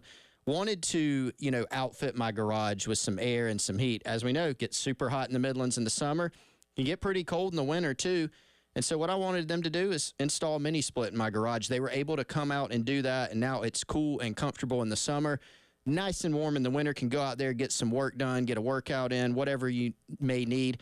Any HVAC needs, our friends at Krantz Cooling and Heating can take care of it for you. I even recommended them to my mom, who just moved to the Irmo area. They've helped her out, too. Go to their website at krantzcoolingwithak.com.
That was Chris's conversation with Gamecock defensive back Judge Collier for today's edition of the Garnet Trust Hour. A lot of good stuff that you guys got into there. I don't like the anti-boneless wings crew that you guys have accrued, it seems like. That was a planted question. It seemed to be, and you were so excited with his answer. I don't like the hate that gets spewed towards boneless wings. They are perfectly serviceable. You and Colin? Colin is a big boneless wings, a.k.a. chicken nuggets. Here's the thing. Sometimes you go to a restaurant or whatever, you don't want to get messy with the bone-in wings, get it all over your hands, over your face. Get a nice boneless wing. You stab with a fork, eat it a little bit more cleanly. I don't have a problem with the food itself. I actually quite enjoy it. But the name is wrong. So if they just called them chicken nuggets, yes, you can either have wings or you can have nuggets. You'd be okay with that? Yeah, and you can call them something different than nuggets. Like some places call them I don't know if it's like chicken bites or something like that. Okay. So we have to change the language. It's not a boneless around wing. them. It's not a wing. I know it's kind of like a play on words or something. It just bothers me. So, yes, Judge is 100% accurate on that. I thought he did give a lot of good stuff. By the way, if you're just tuning in, Nick Carver, fastest man on the team, he said. But he can jump. Judge Collier can jump. He did not put himself in category of fastest man. Okay. Which you got to respect. Got a little humble. But he did put himself in the jumping category. I think he said 39-inch vertical, which at his size is impressive. You can. It's a quality you would like in a defensive back for sure. He can get up there.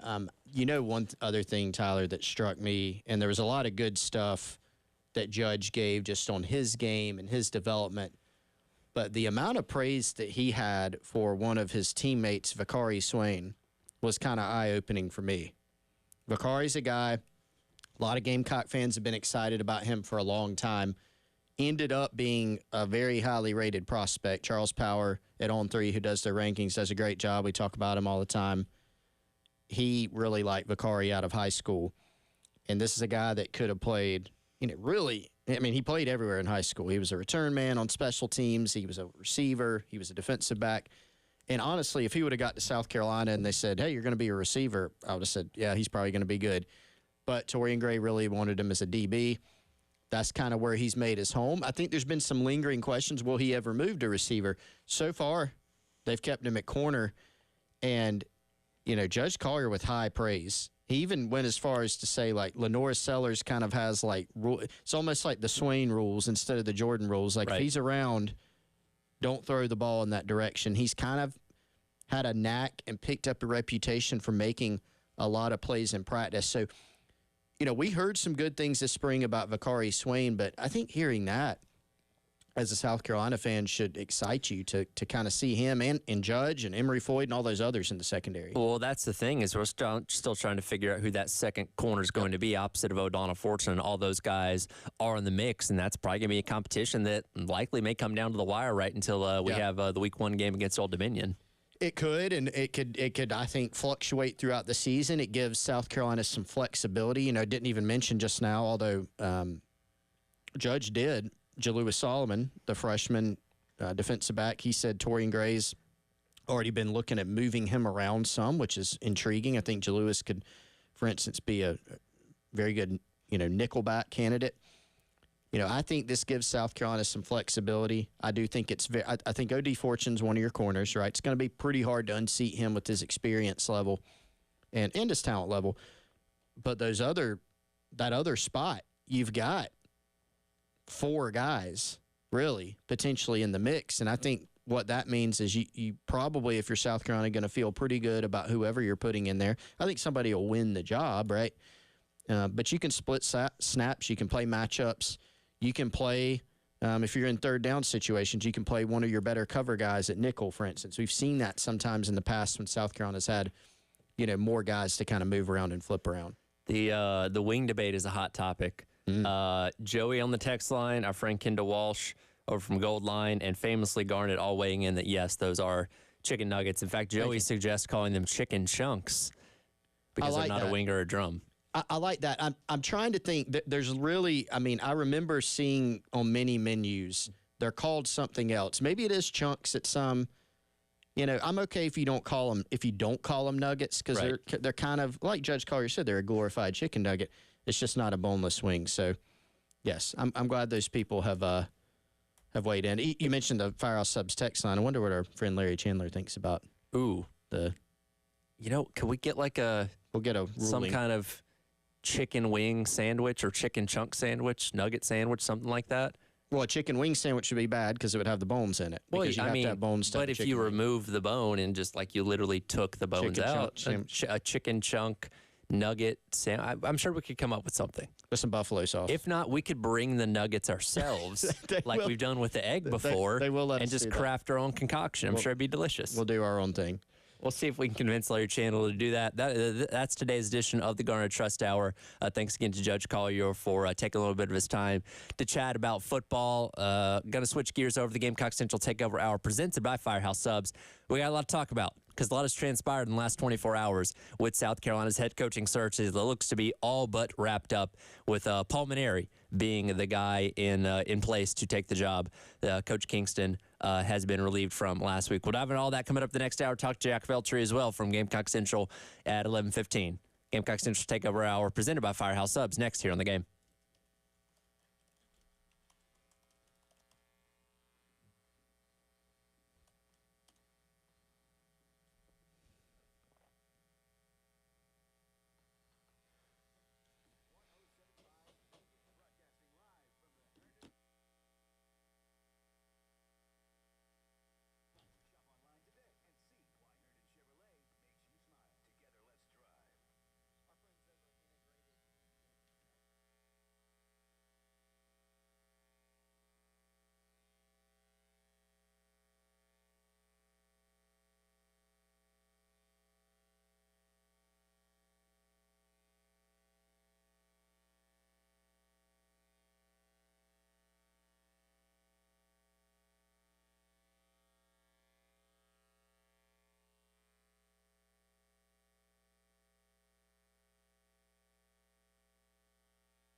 11 o'clock on your Tuesday. Welcome in. It is the Gamecock Central Takeover Hour presented by Firehouse Subs. Tyler and Chris along with you here in the Herndon Chevrolet Studios. We'll get Wes Mitchell back in here with us tomorrow. And, you know, Chris, the old classic saying is sometimes when you think you know all the answers, they decide to change the questions on you. I think that's what we had because we were sure.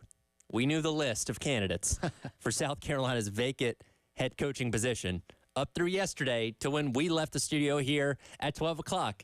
And then a couple hours later, completely out of left field, a new name has emerged. And we are only 5 hours away from it being pretty much confirmed that Paul Mainieri will be the next head coach here at South Carolina.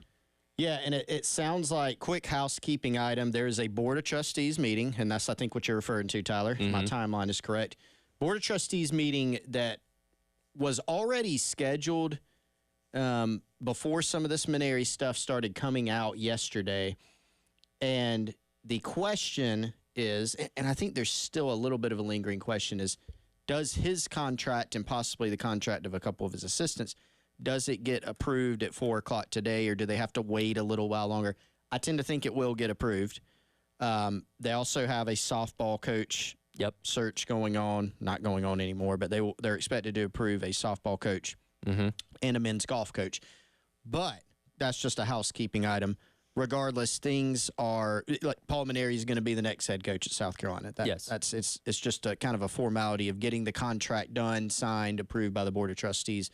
I think that'll probably happen today. But yeah, I mean, I do. Maybe it's a little corny, but the left field analogy is dead on.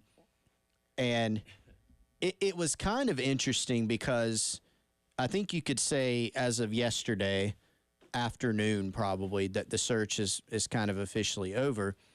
And in the last maybe 48 hours of it, 24 hours, Wes and I were talking a lot, and we'll get his thoughts on this. He's going to join us, I think, in the 11:30 hour. And we were both like, something's a little interesting because it got quiet. Like you said, we thought we knew the list. It was, Cliff Godwin from ECU, Chris Pollard from Duke, Tom Walter at Wake Forest, Monty Lee, current interim head coach. And those seem to be the guys. And for me, heading into Monday, I kind of knew that was the target of maybe getting something done, but wasn't sure which direction it would ultimately go in. And then this came out, right? I think one of the other thing that got my antenna up is, and I can't remember which day this was, but Kendall Rogers from D1 Baseball said there's 3 main guys, and there's a 4th that Ray Tanner wants to talk to. Now, I don't know, or he said South Carolina wants to talk to. I don't know which 3 he was referencing. Yeah. Because I just mentioned 4 guys that I thought at that time were still in it. So who knows? But that kind of went, yeah, it's a little interesting. Didn't get word really that anybody else was confirmed to be in the mix, or that it was going to be Mainieri. It kind of like came out at the same time, right? And Teddy KL ran it. And from there, it's about, okay, let's try to run this thing down. So it was a pretty wild day. How close does Ray keep things to the vest with searches like this? And I think baseball in particular is interesting because that is, of course, his sport. He went head-to-head with Coach Mainieri several times in his career here at South Carolina. So this is something that, again, you didn't really have any kind of speculation on until it finally happened, and the news broke yesterday. So we don't really have any idea how long these conversations with him have been going on. I think I have a little bit of an idea, and just to kind of peel back the curtain a little bit, there's kind of this notion that you see out there during coaching searches every now and then that, well, people don't actually know anything, anything that's reported, about guys, only the people conducting the search really know what's going on. To a degree, that's true. Some searches are conducted more quietly than others. And I'm not just talking about at South Carolina, just anywhere. There are searches where it kind of comes out of nowhere. I remember when Florida was going to hire Jim McElwain, they put a picture of Jeremy Foley on the plane to go meet him in Fort Collins. Okay. And normally it's somewhere in between. Sure. So there was some information that did come out, leak out, whatever about this search, because, we had some of it. Others had, national guys that cover the program here at South Carolina. Some information did get out. Like those guys that we mentioned, Walter, Godwin, Dan McDonald at one point, Chris Pollard, like those guys were in the mix. They were talked to, they were vetted. Monty Lee was in the mix. Sure. So some information did come out. The thing that was kept under wraps was that Maneri was in the mix. Now, to go back to your question, Tyler, I do not think this was a situation where Ray Tanner went through this whole process, got to the end and threw his hands up and said, heck, let me call Paul Maneri. Sure. I think he was, from my understanding, there were some conversations pretty early in the process. Now, to get from point A to point B, how that happened, I'm not totally sure yet. But I do know that by the end of the process, Ray Tanner liked the idea based on everybody he had talked to. Sure. The landscape, he liked the idea of a guy in Paul Maneri with a lot of experience, who you said he's very familiar with. Yep. And trying to pair him with a really good staff, one of those guys being Monty Lee. And I imagine, because again, Maneri retired after the end of the 2021 season, has been linked to recent head coaching searches at places like Miami, Notre Dame, where he had prior coaching experience. So he's been interested, at least to some degree, to coming back over the past couple of years. So I imagine when you moved on from Mark Kingston a week ago, maybe it was an initial like, hey, we got an opening. Is this something you're interested in? And maybe it took a couple of days to, think it over, talk with family, friends, whatever it may be, to really evaluate if you wanted to come back into the coaching ranks before maybe giving, Ray Tanner the like, hey, yeah, let's do this thing. And maybe that's why we didn't hear much from it, because it was more on the down low, seeing if he was even interested up to that point.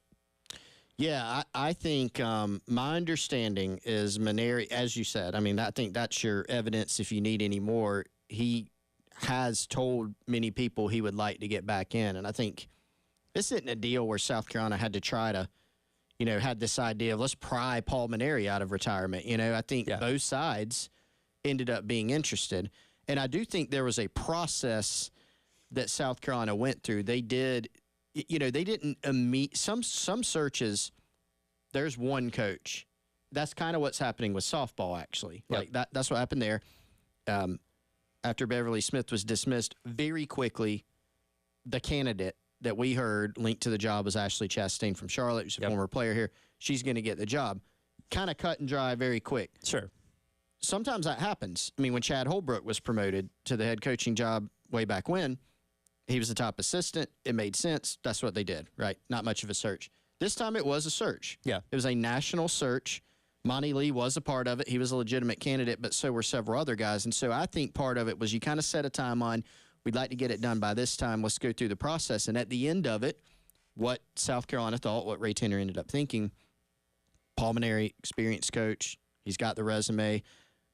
Let's have him put together a really good staff and let's roll. And it looks like, obviously anybody you hire results pending, right? But that goal that they had of pulling a proven coach and pairing him with the good staff, it looks like they're on their way to doing that. Yeah, definitely so. And from the indications that we got, Terry Rooney, who was an assistant with him at LSU, seems to also be on the table as coming in as an assistant, as well as hanging on to Monty Lee, which is an interesting dynamic to this, because all indications going up until when Kingston was let go is that Monty Lee was going to go become the next head coach at Citadel and, stamp another head coaching spot in the state of South Carolina off of his punch card. But it seems like there's a strong possibility he could stay on, I'm assuming, in that same recruiting coordinator role where, again, he has the connection to the state. He has, all the ends with the current, crop of recruits. And, I don't know if that means that he's maybe the guy in line in a couple years whenever Paul Maneri's done, but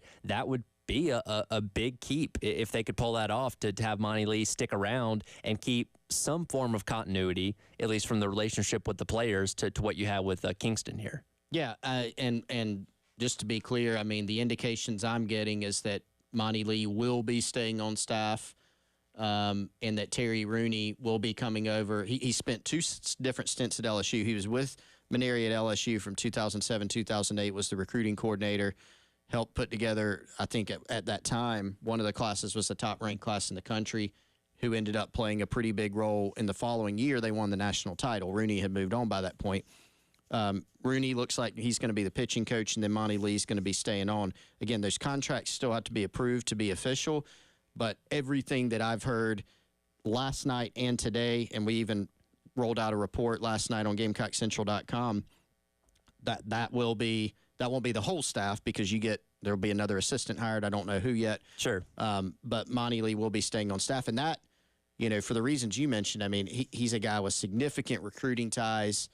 He's a guy that's been valuable to South Carolina baseball, and I think is going to be someone who can really help bridge the gap during this transition, make it easier, transition for Paul Maneri, for players, and I think he's going to be big in the transfer portal. And really, Tyler, I think something we'll start tracking here, and really right now, player retention from the current roster is something big because a lot of players spoke out in favor of Monty. They did, as well as several of those recruits last week that, and again, Monty Lee being the recruiting coordinator is kind of the point man for their, coming to South Carolina, whether that be from the transfer portal or from the high school ranks. So, how much that played into the factor of trying to keep him, I don't know. I'm certainly sure it's a big part. And again, the hope is that you can retain a lot of the key guys on this roster. And yes, you're going to lose guys like Messina and Cassis to the draft regardless. But, keeping a guy like Ethan Petrie around, as well as a few others like these young pitchers, can go a long way with giving you a strong foundation for year one under Paul Maneri, in addition to keeping your recruiting class intact for what you've built up to this point so far. So it's going to be very, very interesting to see how all this plays out. But, I think the big thing that sticks out to me about Maneri, and I've said this so many times in the past week, is I would want somebody for this job that has checked the box of going to Omaha, getting to the place where you want this program to get back to. Not only that, did it 6 times, won a national championship in the process as well. Like, that is somebody you don't have to question, hey, can they come in and compete at this level and be successful, because he's already done it. He has done it at a couple different schools. I mean, one national title in 2009, but he's taken Notre Dame and LSU to Omaha. He's been to Omaha, not just twice. He's been there multiple times. His last season at LSU, he made a super. Yeah. So he's been in the NCAA tournament a bunch. He's seen a lot of baseball. He's a coach's son, been around the game a long time. So I think it's Tyler, it's a fascinating hire. In some ways, it's actually been, you remember how polarizing the idea of Monty Lee was, said coach. This one's been polarizing. I think there would be zero discussion like back and forth if Paul Maneri was like 56, right? But he'll be 67 in August. And so I think that has given people some pause. But he's putting together a really good staff. He's obviously a very accomplished head coach. If you're looking for somebody who has had a lot of success, he has that in spades on the resume. And I think, on paper, right, putting together in the early going a staff that's very interesting. So I think it is a fascinating hire for sure. We'll get Jack Veltry's thoughts on this, as he, of course, is our point man when it comes to Gamecock baseball, and shift from the last time we talked to him at the end of last week on everything that's transpired since then. So we'll talk to him coming up next. It is the Gamecock Central Takeover Hour presented by Firehouse Subs here on The Game.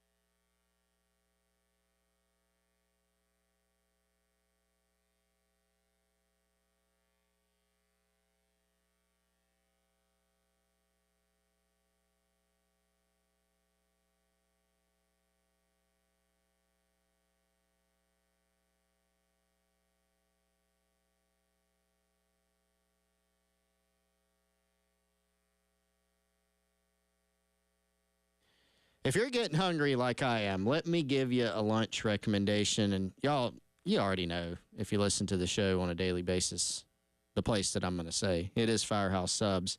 It's outstanding. We love it.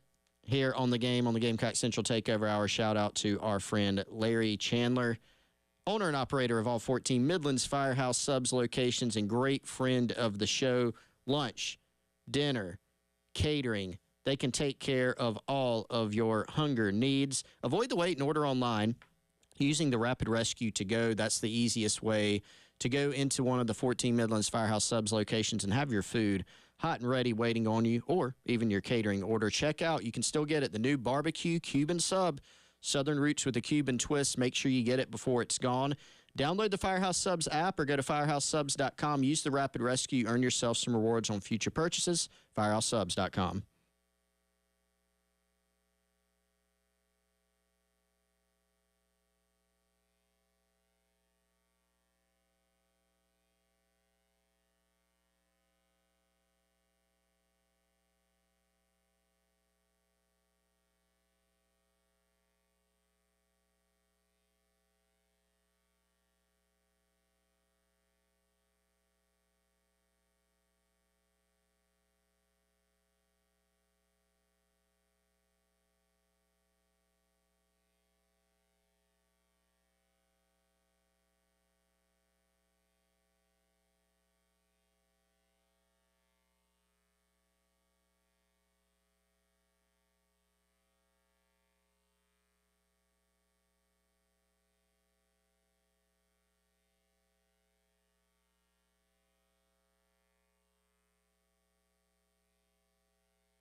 Welcome back in.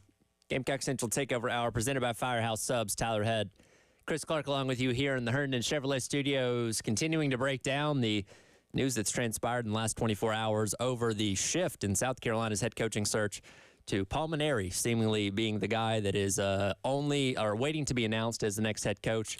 We now bring in our baseball insider from Gamecock Central, Jack Veltri, joining us now on the Chevrolet phone lines. Jack, give us your perspective on how this came about from your end and your reaction to hearing the Paul Mainieri, name starting to get trickled out there yesterday.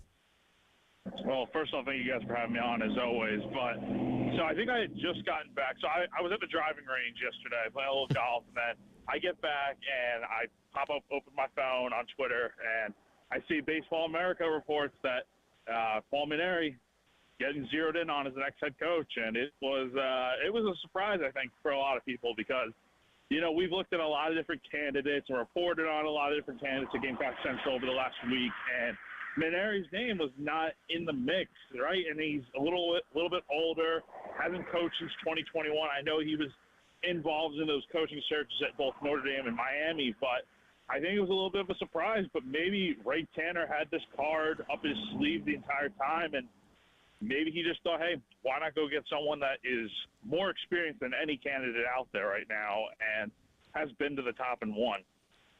Yeah, it's a good point, Jack. I mean, if people want a coach with a resume, certainly he fits that mold, right? A guy that's won a national title. He's been to Omaha multiple other times. He has a lot of experience. He's taken 2 teams, in fact, to Omaha, more than once and capture that national title with LSU in 2009. I think the thing that immediately people started talking about once they got past the kind of shock and awe of Paul Mainieri possibly being the next head coach, naturally went to, okay, well, who's going to be on his staff? And, the discussion naturally turned to Monty Lee. From all our reporting on Gamecock Central, folks have read it. They know that, it may not be a done deal as we sit here at 11:21 Eastern, but Monty Lee's going to be on staff at South Carolina as an assistant. What do you think about keeping Lee on staff with Paul Mainieri? Yeah, Chris, you and I talked about this a little bit yesterday, and first off, I think you have to keep Monty on staff. He is, an excellent recruiter. He's, knows the state of South Carolina better than anyone else. He's a Gamecock through and through. He's been here on 2 separate occasions, 2 different tenures, so he knows what it takes to win here, and I think he could really be a big asset for Mainieri because we don't know exactly how involved. I mean, obviously Mainieri will have the final say on every decision in terms of recruiting and stuff, but I think day-to-day operations with handling the portal and stuff, I think that's going to be a tag team of Monty and Rooney if he ultimately gets hired as well as the pitching coach at South Carolina. I mean, you got 2 great recruiters. Putting them together just makes a really good team, and I think this is honestly – I don't think Mainieri would have come to South Carolina if a good staff wasn't put in place. The fact that they have this really, I think in my opinion, potentially elite staff coming together is going to work wonders. Again, talking to Jack Feltry from Gamecock Central, and a lot of people, I mean, nobody's knocking what Mainieri has accomplished in his coaching career so far, but a lot of people do bring up the age question. He will be 67 by the time the season starts, and I don't necessarily know if they go into this with a succession plan in place because we don't really know how many years he's going to be around, but what are your thoughts on hiring a coach that, maybe likely isn't going to be the guy here 10 years from now, but could bring you success at least in the short term? Well, I mean, when you think about it, yeah, he's 66 right now, but at the same time, Gamecock fans, correct me if I'm wrong, Gamecock fans were asking for a winner, and this is exactly what they got. I mean, Ray Tanner, Grand Slam hire, if this does end up coming to fruition. And look, I mean, the age is definitely a little bit of a concern, but at the same time, you're looking to win now, and that's kind of the perception that I'm getting, the vibe I'm catching off this type of move. And I think you can worry about who's going to take over for him in 5 years' time. Like, I think this is probably a 5-year plan right now of, okay, let's see what Paul can do in a 5-year span, get back to Omaha, try to win it. And then if they do, I mean, hey, it works out. So I think long-term, though, you could definitely see a guy like Monty Lee maybe learn from Mainieri and see what he can do. And then maybe it just works out to where he could just take over right after his time ends. Yeah, and honestly, Jack, I don't know if that's something that you need to necessarily worry about right now. Right? Like, yes, it is important to think ahead in the program, but, in 5 years, I mean, we don't know anything. We don't know if this program will have ultimately, gotten back to Omaha or if it will have not gone as well as planned. I think you got to try to win and turn things around right now, and so in 5 years, 3 years, 4 years, 6, like pick your timeline there. If things have gone well and, by that time Paul Mainieri's in his 70s, if he still feels good and things are going well, heck, maybe he could coach for a long time. Maybe it's gone very well and he's ready to go play more golf like you were doing yesterday. I understand he's a golfer. That could be the case. But I think for right now, you got to worry, man, just about trying to win. And so I really think that Maneri, yes, he's an accomplished, decorated veteran, but I just keep going back to Monty Lee, and in the interim, in the transition, I think how important he is and valuable he is for player retention, for going out and recruiting transfers, which we know they've hosted several transfers, and hitting high school recruiting into the future. I think that's a key piece of this, and that's why South Carolina, I think, has made it such a priority to keep Monty Lee. Yeah, no, definitely. I think Monty is a humongous asset to the bigger picture. I mean, look, I think if they do end up keeping him around, I mean, that's really, really big. I don't think that could be understated by any means. And look, I mean, with Maneri, we obviously don't know how long he's going to be around. I mean, look, I think if you can get 5 to 6 strong years out of him, that puts him in his early 70s.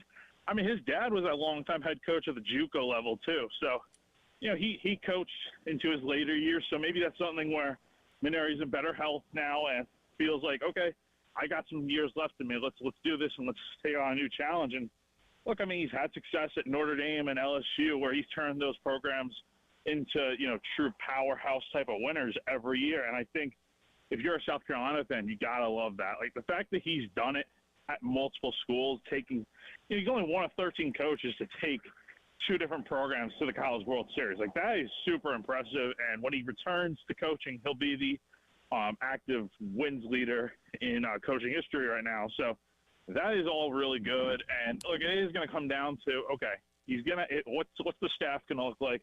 What's the player retention going to look like? Who you bring in? But I think if that all kind of shapes out like it should, with Monty coming back, I feel like a lot of players are going to want to return and see what Maneri's all about. I think this can really be a beneficial deal for all parties involved. Certainly excited to see what happens. And again, we believe we'll get official word on this a little bit later on this afternoon after the Board of Trustees meeting. And we should get an introduction of Coach Maneri sometime later on this week, where by the time, Jack, you come in here later on this week, we can officially talk about him as a head coach then. Yeah, that sounds good with me. Well, I appreciate you guys having me on as always, and have a great rest of your day. All right, appreciate it, Jack. And again, Jack Fetcher being here with me a little bit later on in the week. We'll get Wes Mitchell's thoughts on this coming up next, as he's been out for a couple days, but a lot of things transpiring in that time frame. That's next. Gamecock Central Takeover Hour presented by Firehouse Subs here on the Game.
Welcome back in.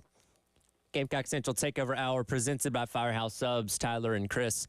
Here in the Herndon Chevrolet studios, Wes Mitchell joining us now on the Love Chevrolet phone line. And Wes, I think it's funny that last week you and I talked that Chris was missing all the fun stuff being out all of last week after Kingston got let go, and we were going back and forth on the different coaching candidates. But it seems like in the 2 days that you've been out, at least from the studio here, the most things have transpired, including Paul Mainieri getting set to be named the head coach here at South Carolina. Yeah, obviously a pretty crazy going on 2 weeks now overall. And, I think it's funny, too, whenever there are these coaching searches, there's always maybe a guy or two behind the scenes that it seems like, and fans even like to kind of throw names on a message board, and it's usually some big name that's either, like a case like Mainieri's retired, or, can we get him back into college coaching, or is a sitting head coach at another school. And they kind of get thrown out there, and, maybe there's some back communication interest, but most of the time it doesn't end up playing out like this. And, the thing is, as much as these other names were talked about, as much as fans brought up the names that we were kind of hearing out there and kind of maybe threw out some on, Grand Slam type hires, I don't know if anybody was really talking about Paul Mainieri. So that's, I would say, in today's landscape of media, it's pretty rare. So this has been pretty cool to watch play out. And obviously sounds like Gamecocks will soon have their next baseball coach. Yeah, we were talking about that a little bit earlier, Wes, in that a lot of times there's kind of this notion of, it's coaching searches, nobody really knows what's going on. But, typically a good bit of information does come out one way or another in the midst of a search. You never find out every single thing that happened, everybody that was vetted or talked to.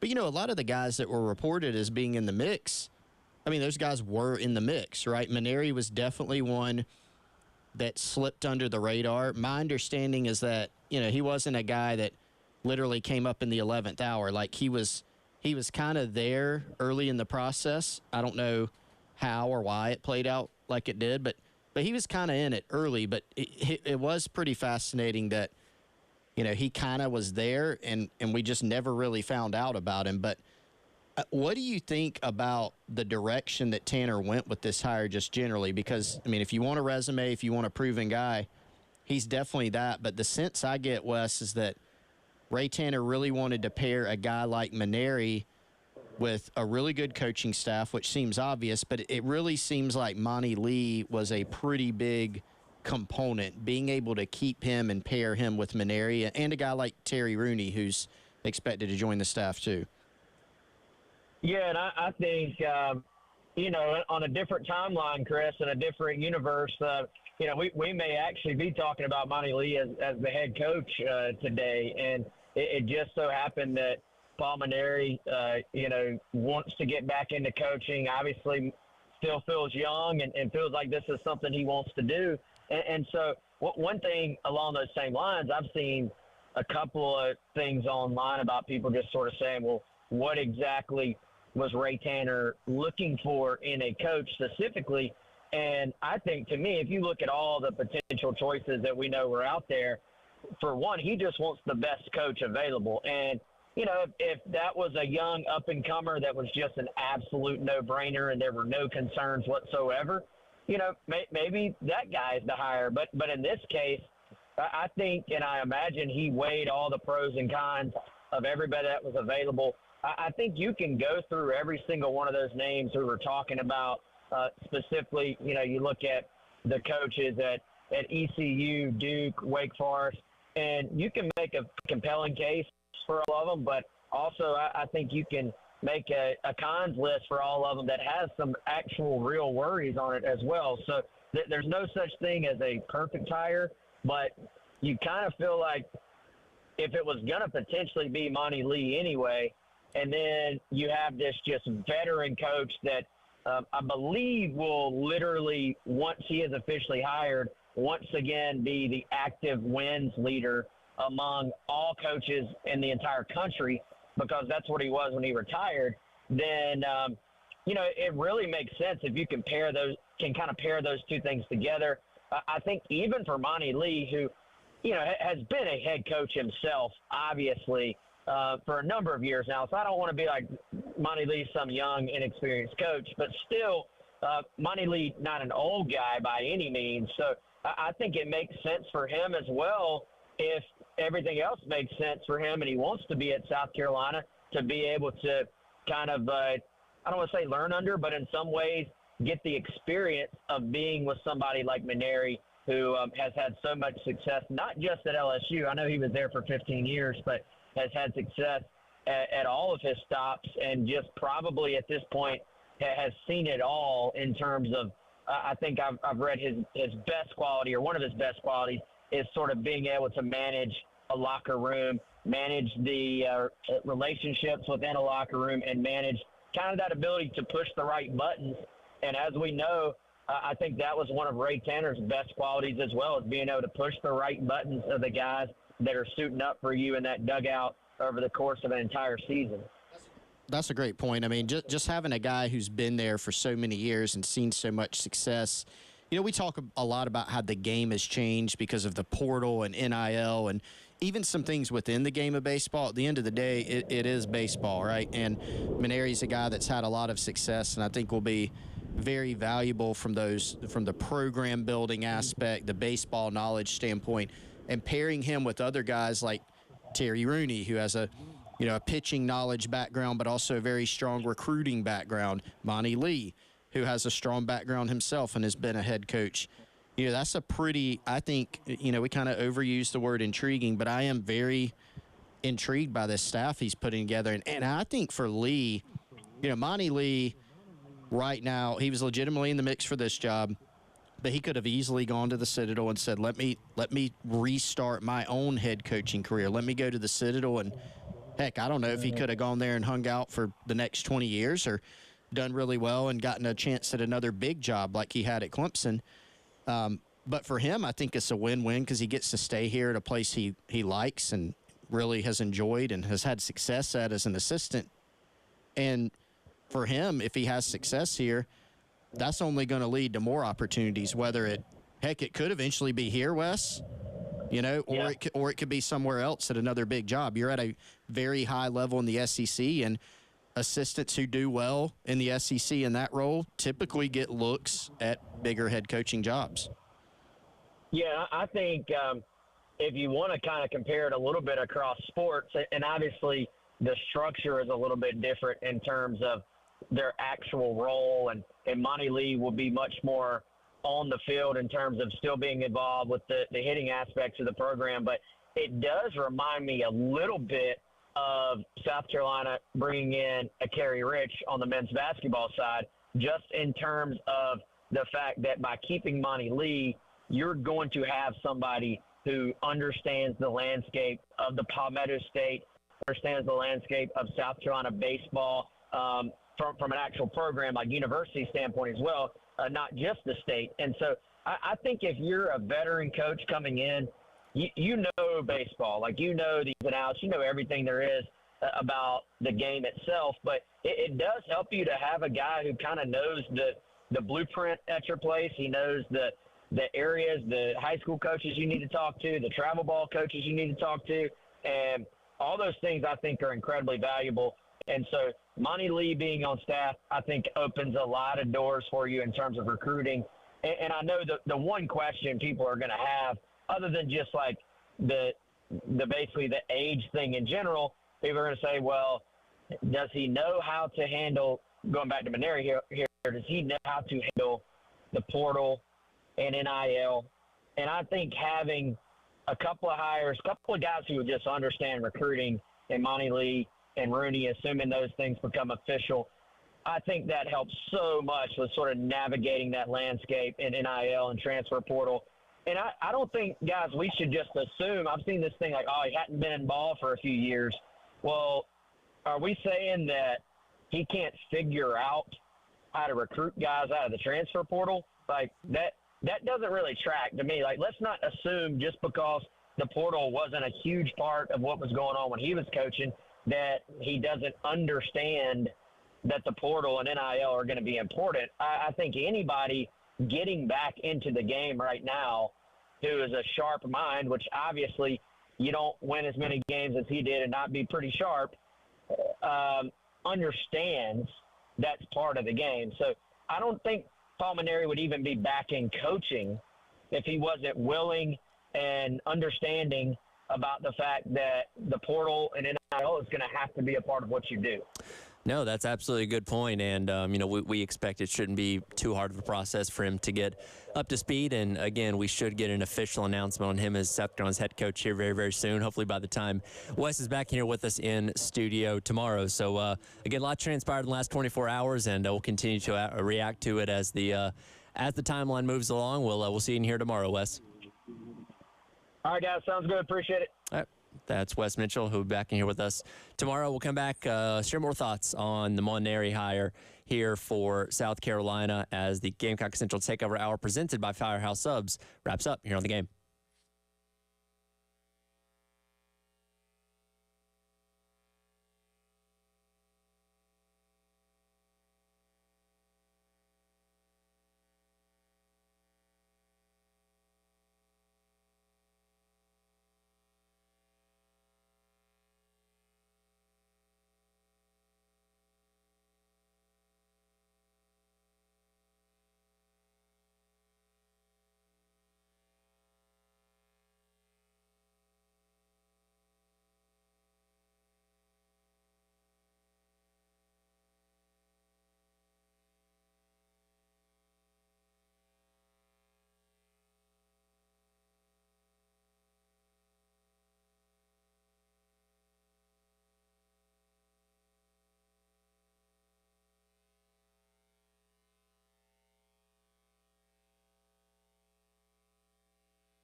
Welcome back in.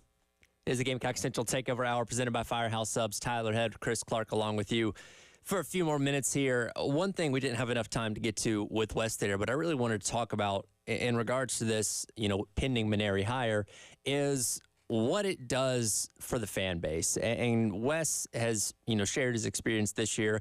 I believe the Georgia series where he talked about, despite the fact that it was a huge series at the end of the regular season, it just didn't feel like people were as amped up as they maybe have been in years past. And we saw that apathy kind of resonate through some other big series that happened at Founders Park this year as people had soured on Coach Kingston a while back. I remember even last year, my first year, in depth covering this team, people were kind of out on him at that point in time. So a lot of people weren't believing he could take South Carolina to the heights that they want this program to be at. And now you bring in a coach and Coach Maneri who has been to that mountaintop, has won national championships. I got to imagine that's going to reinvigorate a lot of maybe some of these lapsed fans with this program. I mean, you would think so. And I think in the immediate, minutes, which is how, that's how fast it is nowadays in 2024. There were reactions, and I think I saw the gamut. You typically did. Anytime people ask me, what does the fan base think about this? You go, well, it's normally split. I mean, there are very few things where a fan base, as diverse as that can be across college athletics and background and thoughts and opinions, you're going to get a wide range normally. And so I saw everything from this is the best hire ever to I don't think this is going to work to I could see it working, and what's the staff look like, et cetera, et cetera. I think generally the reaction to this has been pretty positive, especially since something we talked about all show, the look at the expected staff for Paul Maneri. It's not complete, but, at least Monty Lee and Terry Rooney and their backgrounds, I think people like this. And so I certainly think it's going to lead to a lot of excitement. The next part, I think, Tyler, is what does the roster look like next year, right? And so that's going to begin with the players already on the team. In my opinion, Monty Lee's presence on this roster is really going to help them from a retention standpoint. Right. Will they lose some guys to the portal? Yeah, I mean, they've already lost some. It just happens. That will happen. That's just how it is. Will they lose some big-time impactful names? In my opinion, again, this is something we got to track. Probably not as many as they would if Monty Lee was, say, the head coach at the Citadel next year. Sure. So that's part of it. But also, which high schoolers can you bring in that don't go to the draft that can impact your team? What transfers will you bring in? What junior college transfers will you bring in? Some of those questions have been answered, but there's still a ways to go. So I think there's a lot of excitement, and I think that's going to continue to build as the offseason progresses. And I think it's interesting because, again, Maneri brings a really great resume, a lot of accomplishments, the Omaha trips, the World Series National Championship back in 2009. And, his retirement wasn't all that long ago. So I would imagine there's a lot of attractiveness to come into play for him, 4 guys in the portal saying, hey, that's a guy that can lead me to Omaha, that can get me developed to go to the pros, wherever it may be. And I think that can carry a lot of weight when trying to bring in some of that high caliber talent that South Carolina is going to want to. Because, again, you're going to lose Cassis, you're going to lose guys like Messina to the draft. And again, you're probably going to have a handful of maybe, probably. You're going to lose a handful of guys to the portal just of natural, way it usually goes each and every year. You've already lost a few guys anyway, but having a guy of that resume and caliber can attract good talent that can hopefully put together a good roster for year number 1. Yeah, and that's the goal. I mean, in baseball, and really with the portal, this applies to, pretty much any collegiate sport now. You can turn it around pretty quickly. And South Carolina has there have not been many years where we're looking at a South Carolina baseball team, even under coaches who ended up being dismissed. Right. There have not been many years where you're like, South Carolina's not in the postseason at all. It's been, they got to a regional, they got to a super. There have been instances where they missed it, but not too many. And so if you're in the field, if you're in a regional, if you make it to a super, you are not that far off. Right. And it's about getting somebody in here that can bring some consistency and can bring what everybody ultimately wants, trips to Omaha, not on a yearly basis because nobody does that, but being in contention to where you can go in and say, this team not only has the goods to make it to Omaha potentially, but you feel like that they can also capitalize on that potential more than they've done it lately, frankly, because they haven't been back in so long. And we all know this program has the ability to do that. They've had the ability to do it even, I think, Tyler, in years where they haven't actually made it. So just getting more consistency across the board. Maneri is, maybe he's a steady hand that can do that. But certainly when you're not that far off, because, look, this year did not go how folks wanted it. Even that team